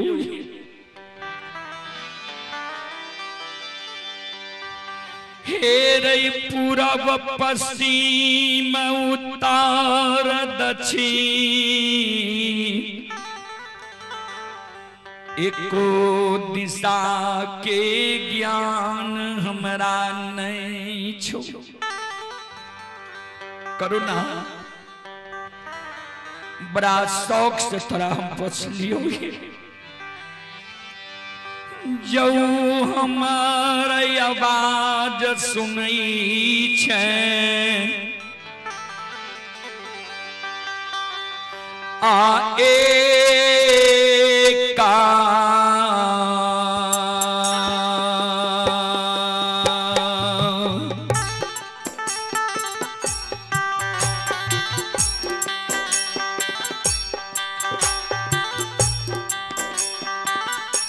बेरा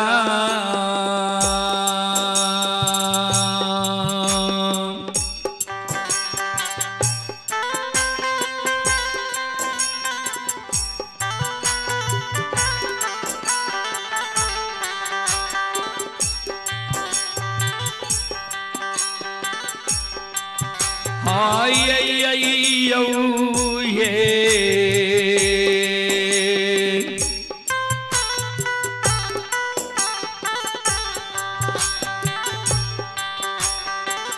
कारुणा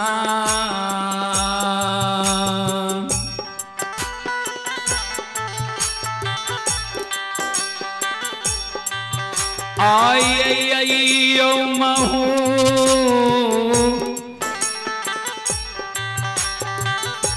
लिए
आइए अवधि बाबू की ओर से श्रद्धा की साथ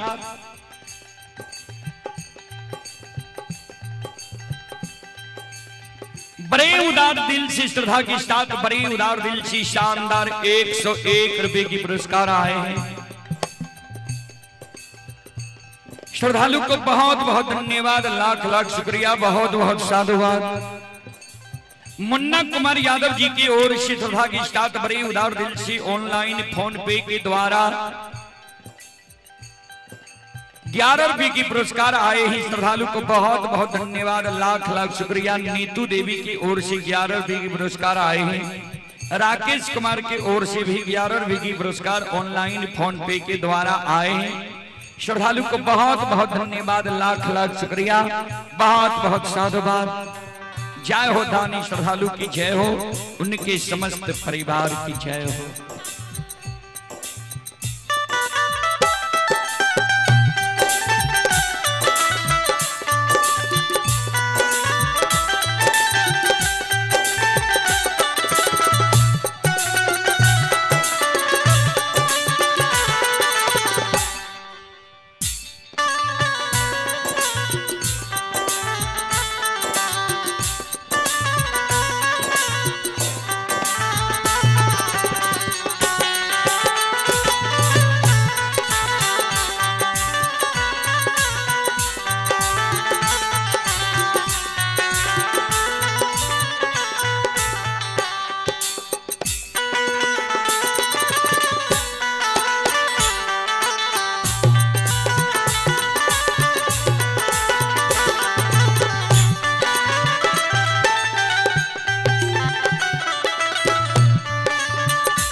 करुणा सार बाबा विष्णु के शब्द सुन के रस्सी में जी बांधल रहे, शिलार मारे लगे। श्रोता बाबू करुणा सार शिलार मारे,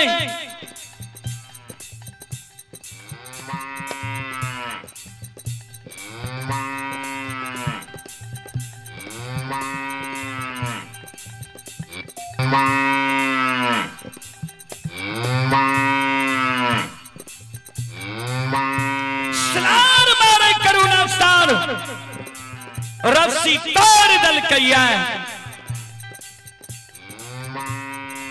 भागले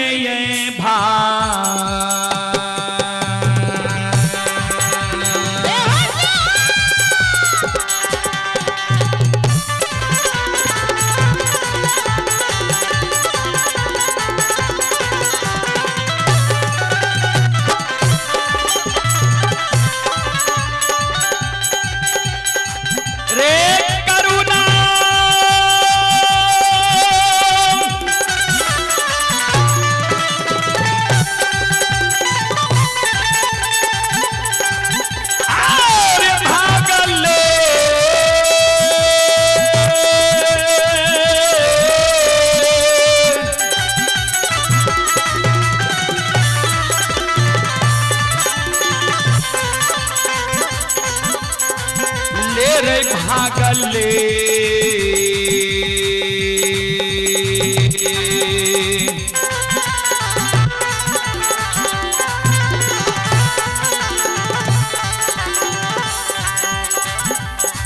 हेर जाय छै रे करुणा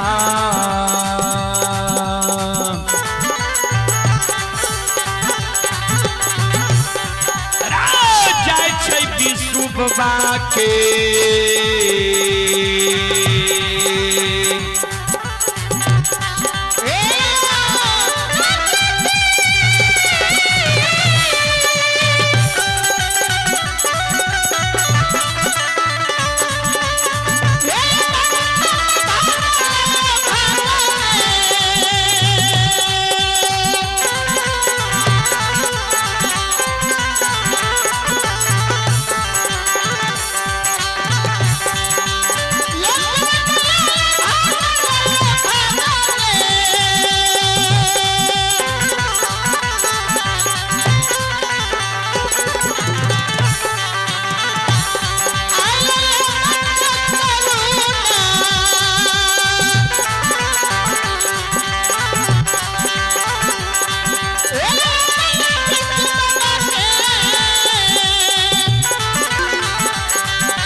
भागल भागल करुणा सार श्रोता बंधु माँ बहन बाबू भैया सब बीसु बाबा के शब्द सुनने वह और बोरनी वृक्ष लग जाए छे। बीसु बाबा के नजर करुणा सार पर पड़ले क्या ते करुणा शिलार मारने जाए रहे। श्रोता बाबू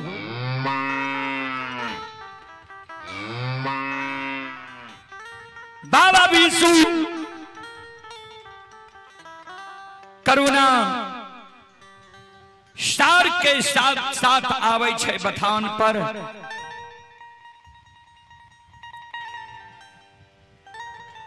बथान पर जा आवे छे अवधा मनौन नन्हवा धोरे दोनों सूतल रहे जगेल के। कते तोरा दोनों के सुर पार लियो नहीं सुन ली। हमरा भटक के बोरनी वृक्ष की ओर चल गेलो रहे।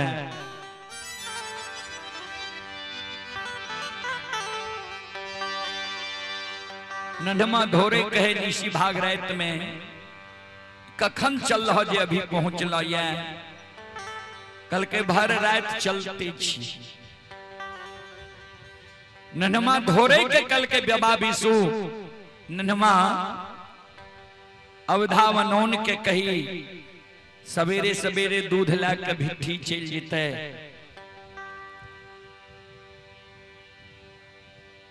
आए श्रीवा विश्वा छिए खीर पूरी पकवान गहिल के गहवर में चढ़ते दूध की धार पड़ते।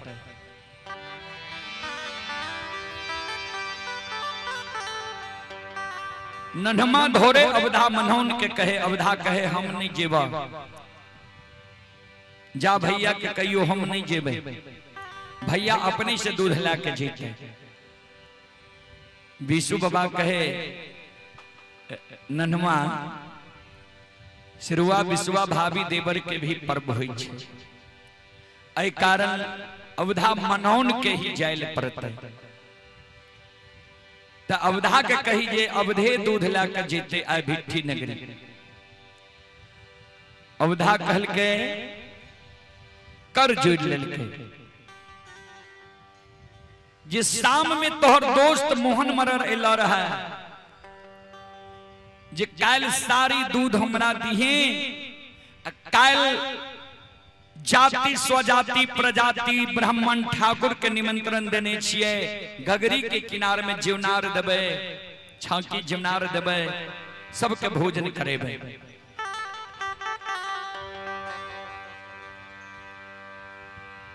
तो दूध ले मोहन कह दिल के मोहने के जलकर होई के रास्ता छे। तो मोहन मरर हमरा जाइल देता है।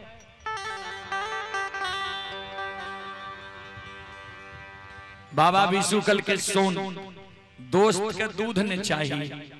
दोस्त के जे दूध लेते देबे तू दूध ला के चल जो। आ जब पानी पिलावे ले गाय के जेबे दोस्त के जलकर लगवे पानी में तो वह जगह दोस्त के जते दूध के जरूरी है गाय दूध के वह जगह दे देबे। एमे कोनो परेशानी छे। दोस्त के दूध नहीं देबे तब नहीं दोस्त के भी काम भे जाए अपनो काम भे जाए।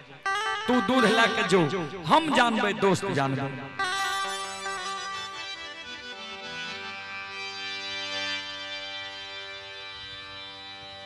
नन्हमा धोरई जाय छई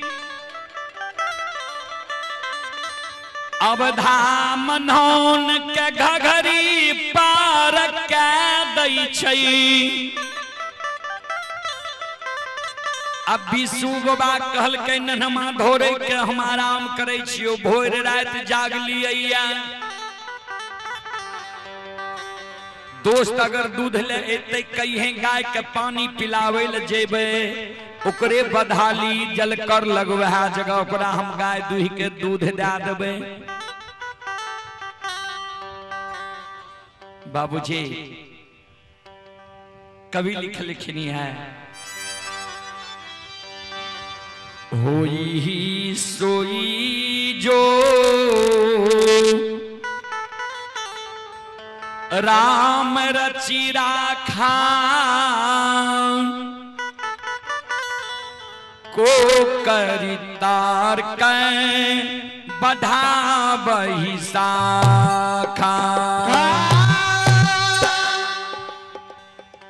होई ही सोई जो राम रचि राखा को करी तर्क बढ़ावहि शाखा है तै ऊ जे भगवान रचने छे।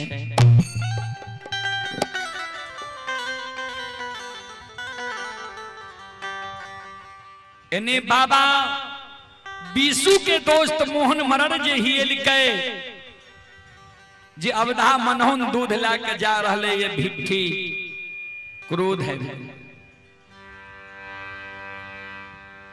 बर्तन लाके पहुंच गए 85 बथान पर। अवधा मनोहन अवधा रे नन्हमा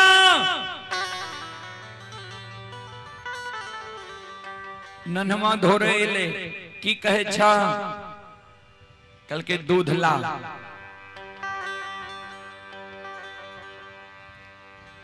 कल के दूध अवधा मनोहन ला के चल गए ये भिट्ठी नगरी। भिट्ठी नगरी चल गए ये आए सिरुआ विशुआ पर्व रहे।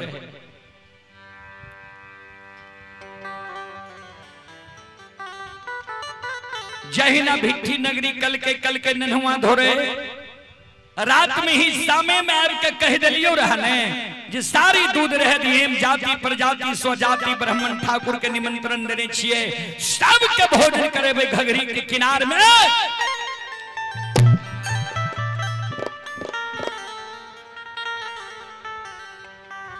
बात नहीं मान ले दूध भेजा दलही। नन्हमा धोरे कहे हमार बात सुनहा ने कह तोहर बात की सुनबो। क्रोध के मारे मोहन मरर मिट्टी की कड़ाही जे दूध वाला रहे खुट्टा पर पटाक दै छै।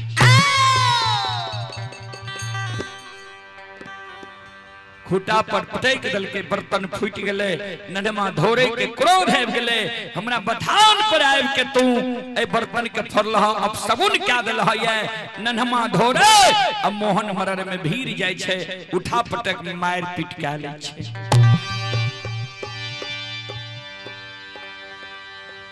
बाबूजी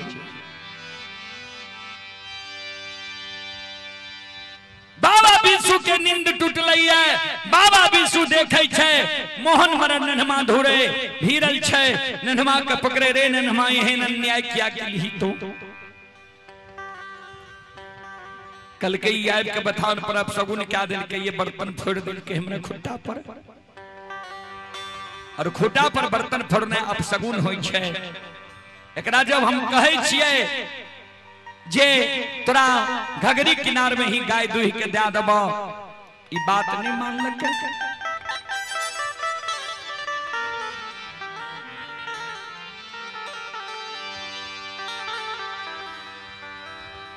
ओई जगह से मोहन मरर क्रोध के मारे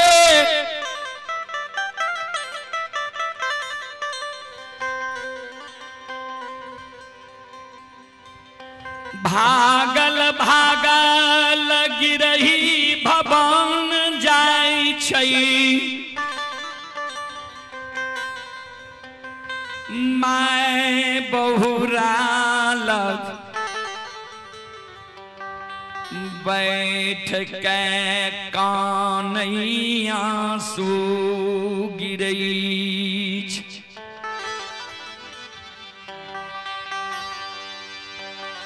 श्रोत सज्जन वृंद माँ बहन बाबू भैया सब बहुरा माइल मोहन मरर के आंख से आंसू गिरे जार बेजार काने संत चिरवनी द्रोदा बंधु माँ बहन बाबू भैया सब ध्यान से सुनवाए।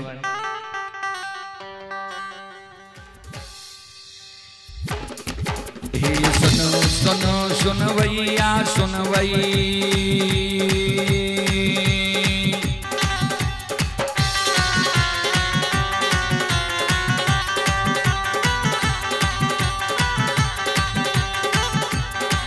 हे यो सुनो सुनो सुन भैया सुन भाई,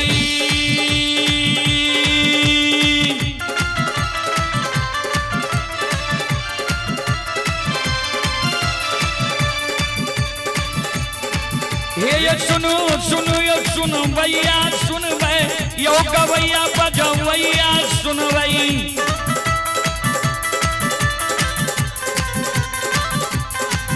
आये माँ बहना बकिया के सुनवे,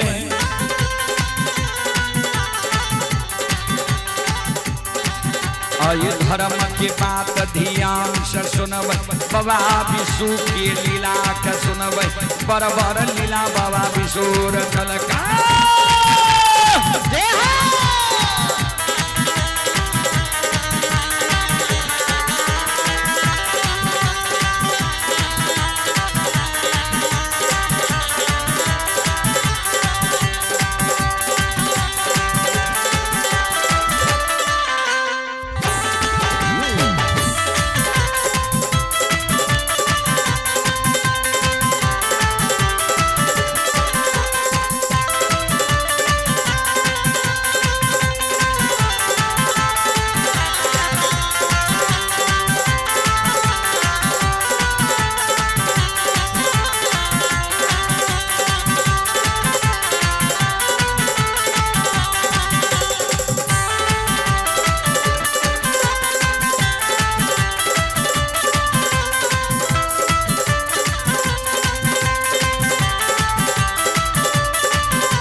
हे माय दुर्गा गए हरदी थान के,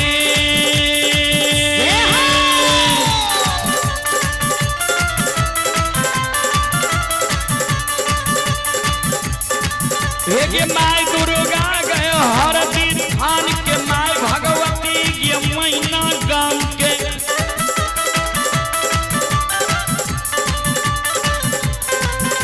हे माय बिसहरी दीवारी थान के, माँ तारा के महिषी धाम के, माँ गंगा के मानसी घाट के, माँ कत्यानी के रेलवे काट के।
हो बाबा कुशेश्वर रौता धान के,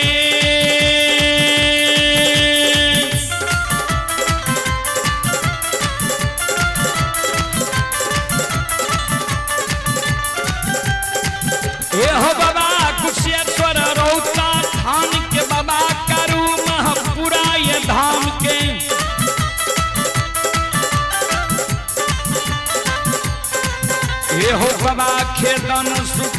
सन काम के।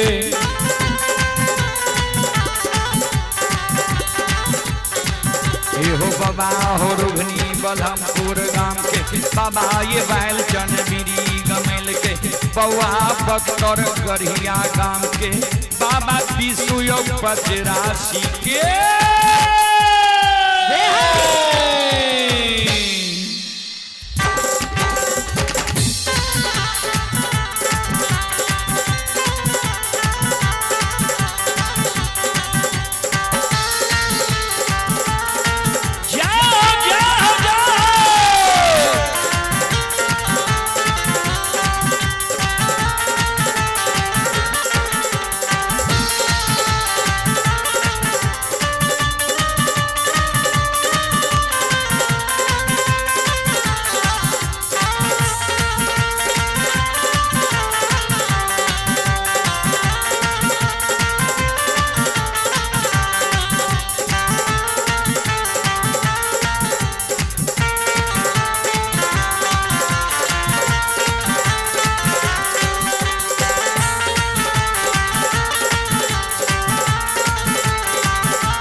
आइए आप हैं प्रियतम कुमार शर्मा।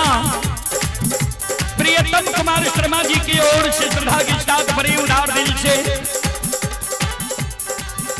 11 रुपए की पुरस्कार आए हैं। संजय कुमार यादव जी की ओर से 11 रुपए की पुरस्कार आए हैं ऑनलाइन फोन पे के द्वारा। कुंदन कुमार की ओर से 21 रुपए की पुरस्कार आए हैं। श्रद्धालु को बहुत बहुत धन्यवाद, लाख लाख शुक्रिया, बहुत बहुत साधुवाद। जय हो दानी श्रद्धालु की जय हो, उनके समस्त परिवार की जय हो।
आये धारमा के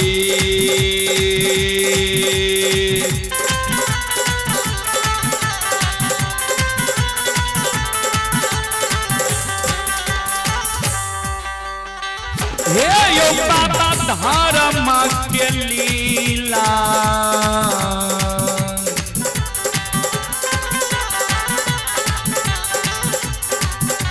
अपार छयो समाज बाबा हे यो छलै दुनिया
धर्म के लीला यही दुनिया में अगम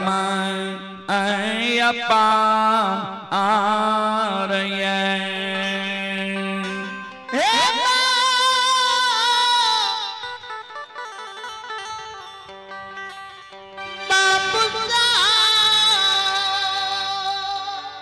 श्रोता बाबू मोहन मरर जाके माय लग काने लागल कल के की भेलो किया काने छी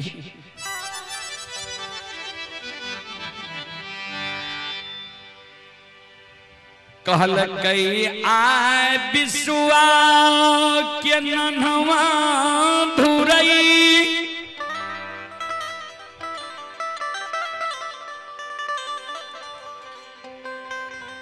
बचरासी बथान पर हमरा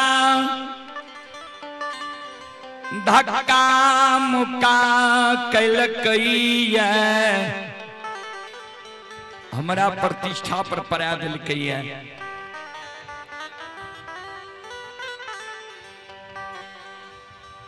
मां अगर सही में तुकुन आगर छी ता हम विश्वा के धुआं देखे ले चाहे जा विश्वा के धुआं हमरा देखा दभी तब हम जानबो तू गुण आगर छी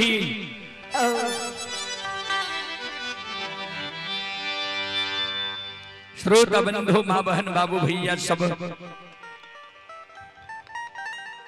माय समझावे किया एना बोले छी दोस्त छियो कल के कोई दोस्त नहीं बहुरा माय माया से बाघ बना के भेज दे छे बथान पर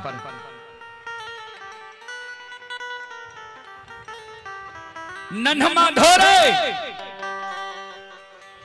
देखे छे बाबा विशुराज करुणा सार बाबा विशुराज मां गहिल के स्मरण करे छे आ ओए नन्हमा वो माया के बाघ के परास्त कर दे छे भगा दे छे बहुरा माय मन में सोचे हमरा से भी चैलेंज क्या दिल के बहुरा माय माय गहिल माय बन बिसहरी के गहवर के ओसार पर जाके माय बिसहरी के कहे माय हम तोहर भक्त सेवकी छियो हे गई गहिल के भक्तया हमरा गुणबान पर चैलेंज कैल कईया हमरा मोहन बेटा के दिल दुखल कईया मोहन बेटा हमार विशुराज के धुआं देखैले चाहै छै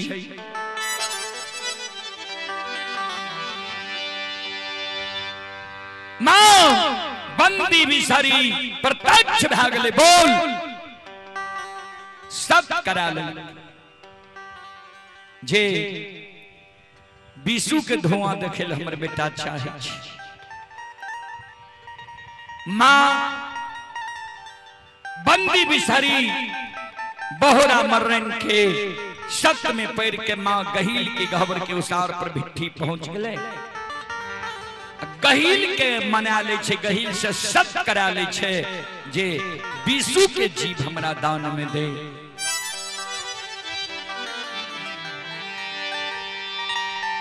सत के बचाबई के कारण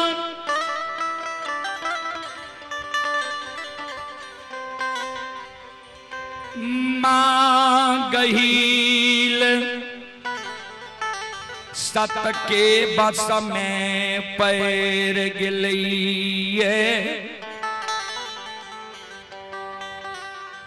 बाबा विशु भक्त के जीवदान में दै छै। श्रोता बाबू जे जे मां गहिल के भक्त बनले सब के बगजोर लागले, ये ध्यान से सुनबे। बउआ बख्तौर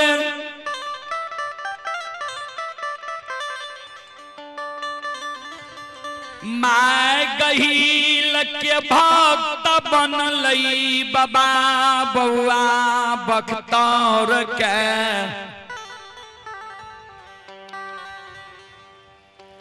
बोरिया बन जंगल में गहिल भैंस चराबे तसैला बाघ धरा दिलकै।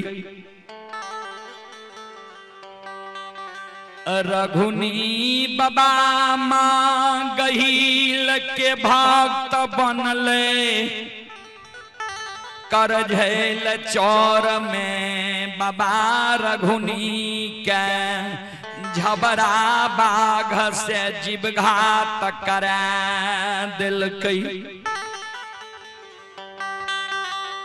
सुखासन के बासी खेदान में गहिल के भक्त बनलई बाबा खेदान के। गाय चराबे त बन सुरहा जंगल में गहिल बगजोर लगा दिलकै।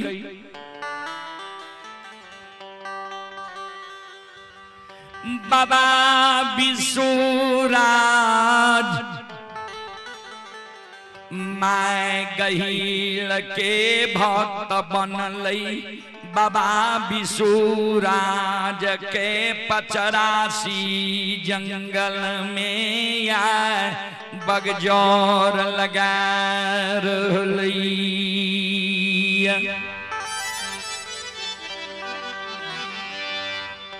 संत शिरोमणि श्रोताबंधु मावहन बाबू भैया सब था बाबा विशु के जिंदे रहती हो। आप 85 जंगल में मार खा जीते। चलो एक बार सब श्रोता बंधु मां बहन से हम आग्रह करबे, एक बार यहाँ सब हाथ से ताली बजा के मकार भरिन से भगवान के नाम लियो, भगवान के दरबार में यहाँ सब हाजिरी लगा लियो।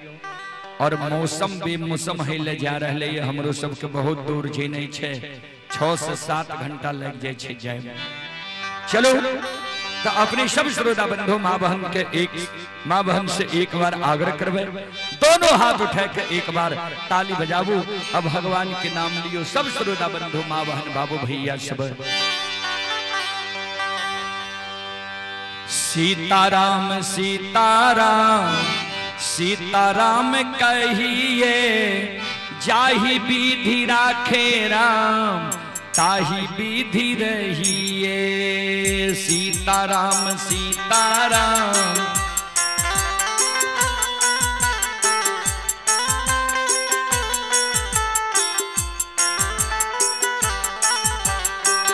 सीताराम सीताराम सीताराम कहिए, जाहि विधि राखे राम ताहि विधि रहिए। सीताराम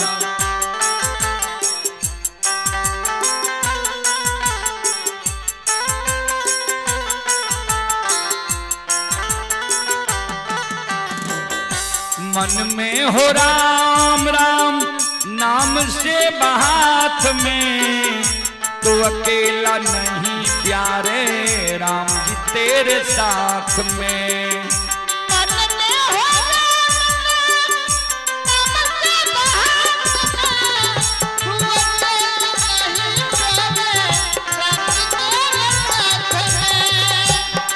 दोनों हाथ उठा करके सब श्रोताओं से आग्रह है, मन में हो राम राम नाम से बहात में, तो अकेला नहीं प्यारे राम जी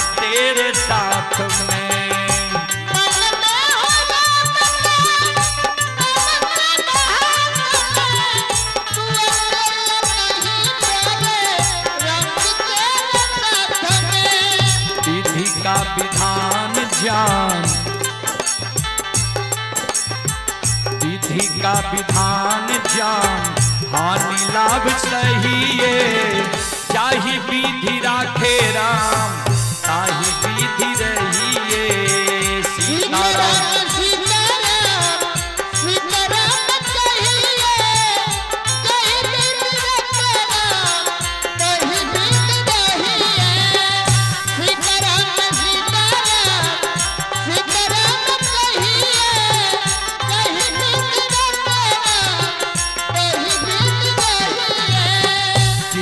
अभिमान तो फिर मान नहीं पाएगा, होगा प्यारे वही जो श्री राम जी को भाएगा।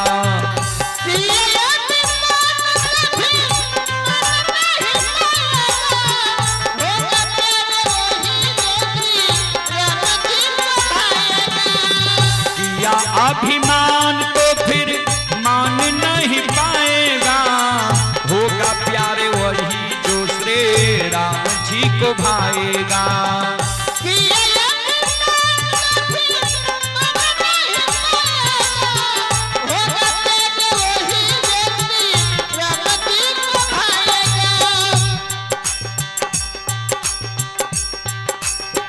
फल आशा त्याग शुभ, फल आशा त्याग शुभ, कर्म किया कीजिए, चाहे विधि राखे राम, ताहि विधि रहिए। सीताराम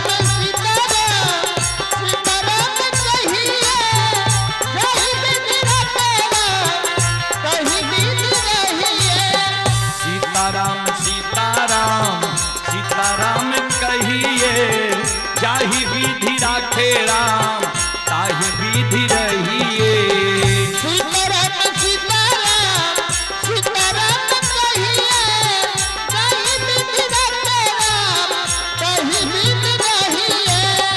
एक आशा राम जी से दूजी आशा छोड़ दे, एक नाता राम जी से दूजी नाता तोड़ ले।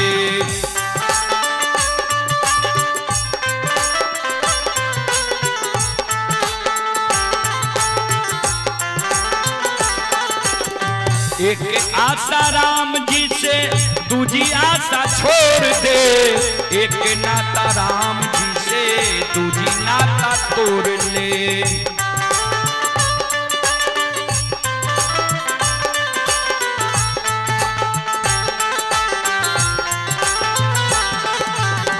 धन्यवाद निर्विवाद, धन्यवाद निर्विवाद, राम राम कहिए, चाहे विधि राखे राम, ताहि विधि रहिए। सीताराम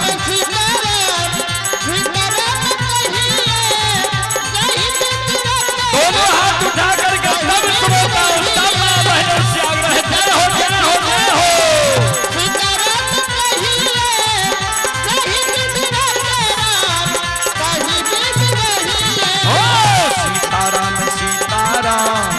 सीताराम कहिए, चाहे विधि राखे राम, ताहि विधि रहिए।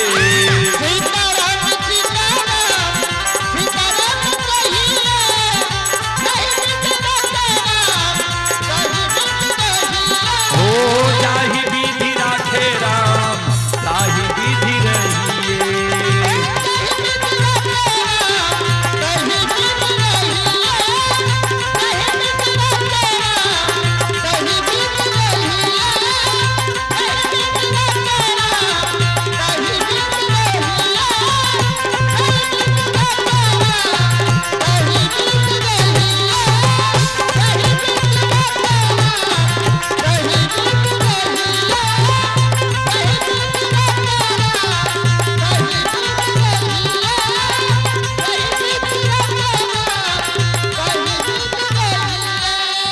बोल बोल साचे दरबार की, माता काली महारानी की, बाबा विश्वनाथ की, भक्ति और भगवान की। पंचक के श्रोता भगवान की, महारुद्र बजरंग बली की, नमः पार्वती पतिये हारा हारा महादेव।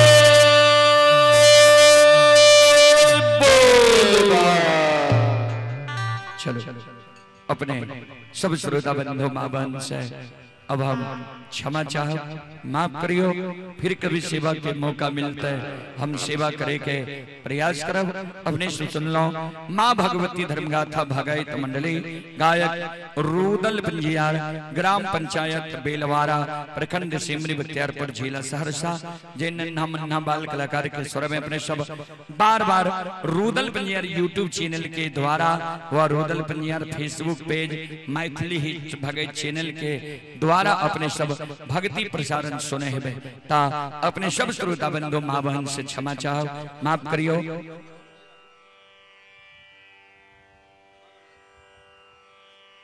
आइए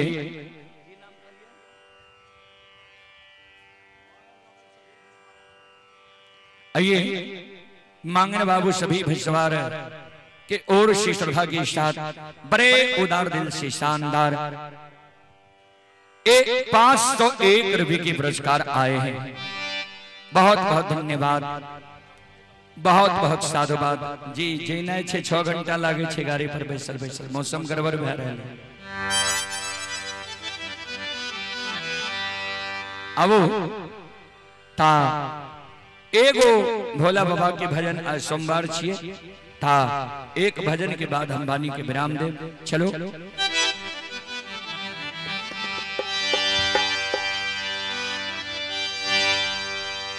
जंगल में हो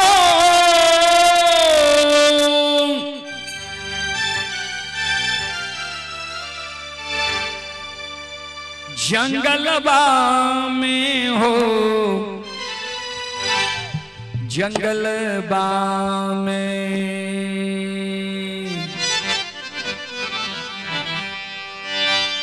भोले दानी हो के बैठे जंगल में, भोले दानी हो के बैठे जंगल में, जंगल में हो, जंगल में हो, जंगल में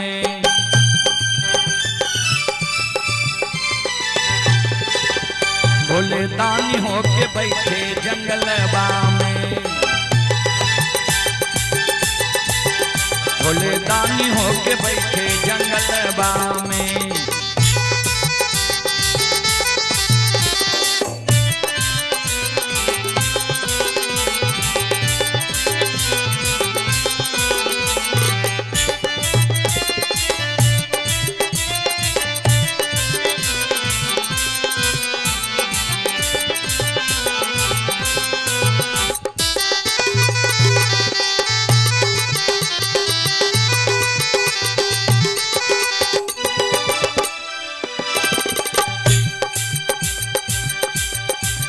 हुआ मलाई शिव के मनहू न भावे, हुआ मलाई शिव के मनहू न भावे, हुआ मलाई शिव के मनहू न भावे, हुआ मलाई शिव के मनहू न भावे।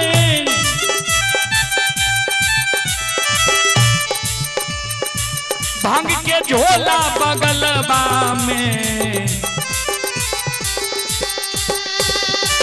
भांग के झोला बगलबा में भोले दानी होके, भोले दानी होके बैठे जंगलबा में।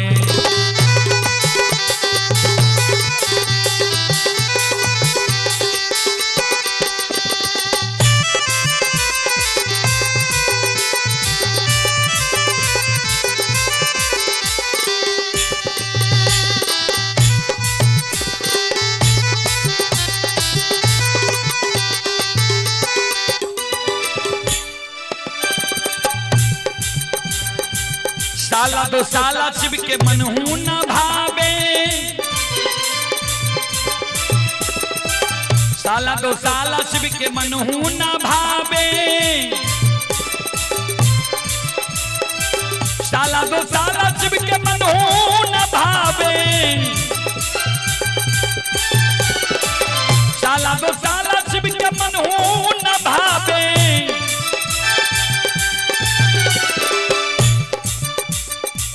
मिर्गा के छाला कमरबा में, मिर्गा के छाला कमरबा में, भोले दानी होके बैठे जंगलबा में, भोले दानी होके बैठे जंगलबा में।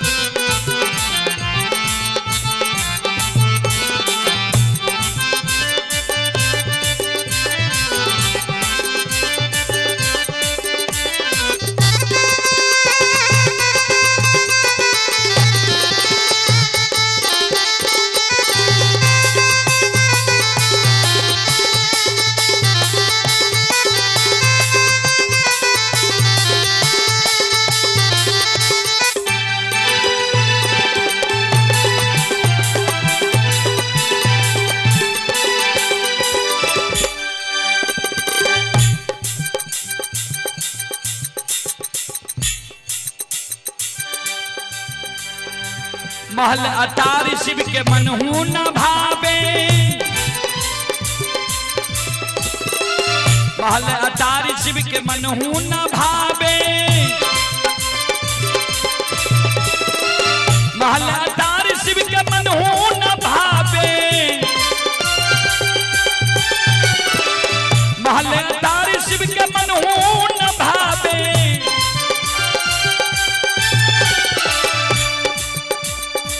टुटली मरैया जंगलबा में, टुटली मरैया जंगलबा में, भोले दानी होके, भोले दानी होके बैठे जंगलबा में, भोले दानी होके बैठे जंगलबा में।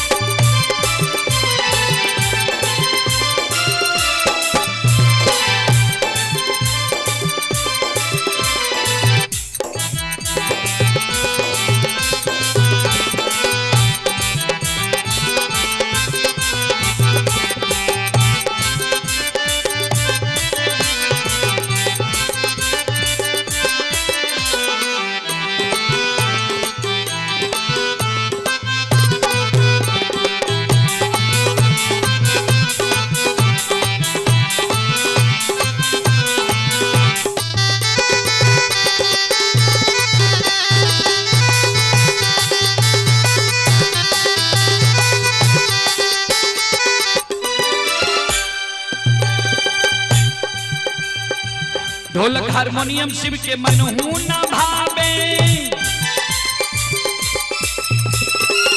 ढोलक हारमोनियम शिव के मनहू न भावे, ढोलक हारमोनियम शिव के मनहू न भावे, ढोलक हारमोनियम शिव के मनहू न भावे।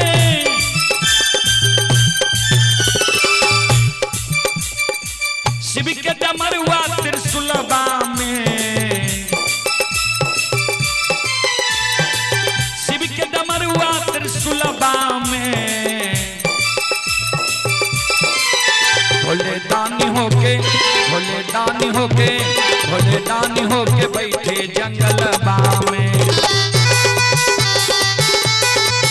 भोले दानी होके बैठे जंगलबा में। जंगलबा में हो, जंगलबा में,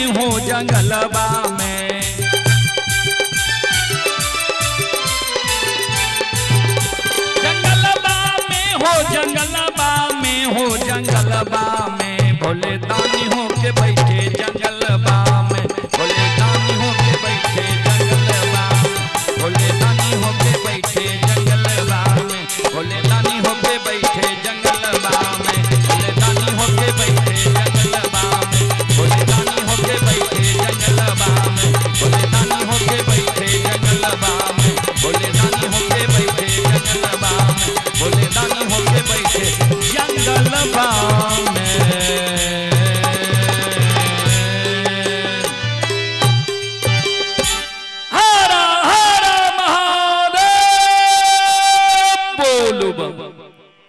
चल अब अपने सब श्रोता बंधु से क्षमा चाहे, माफ करियो।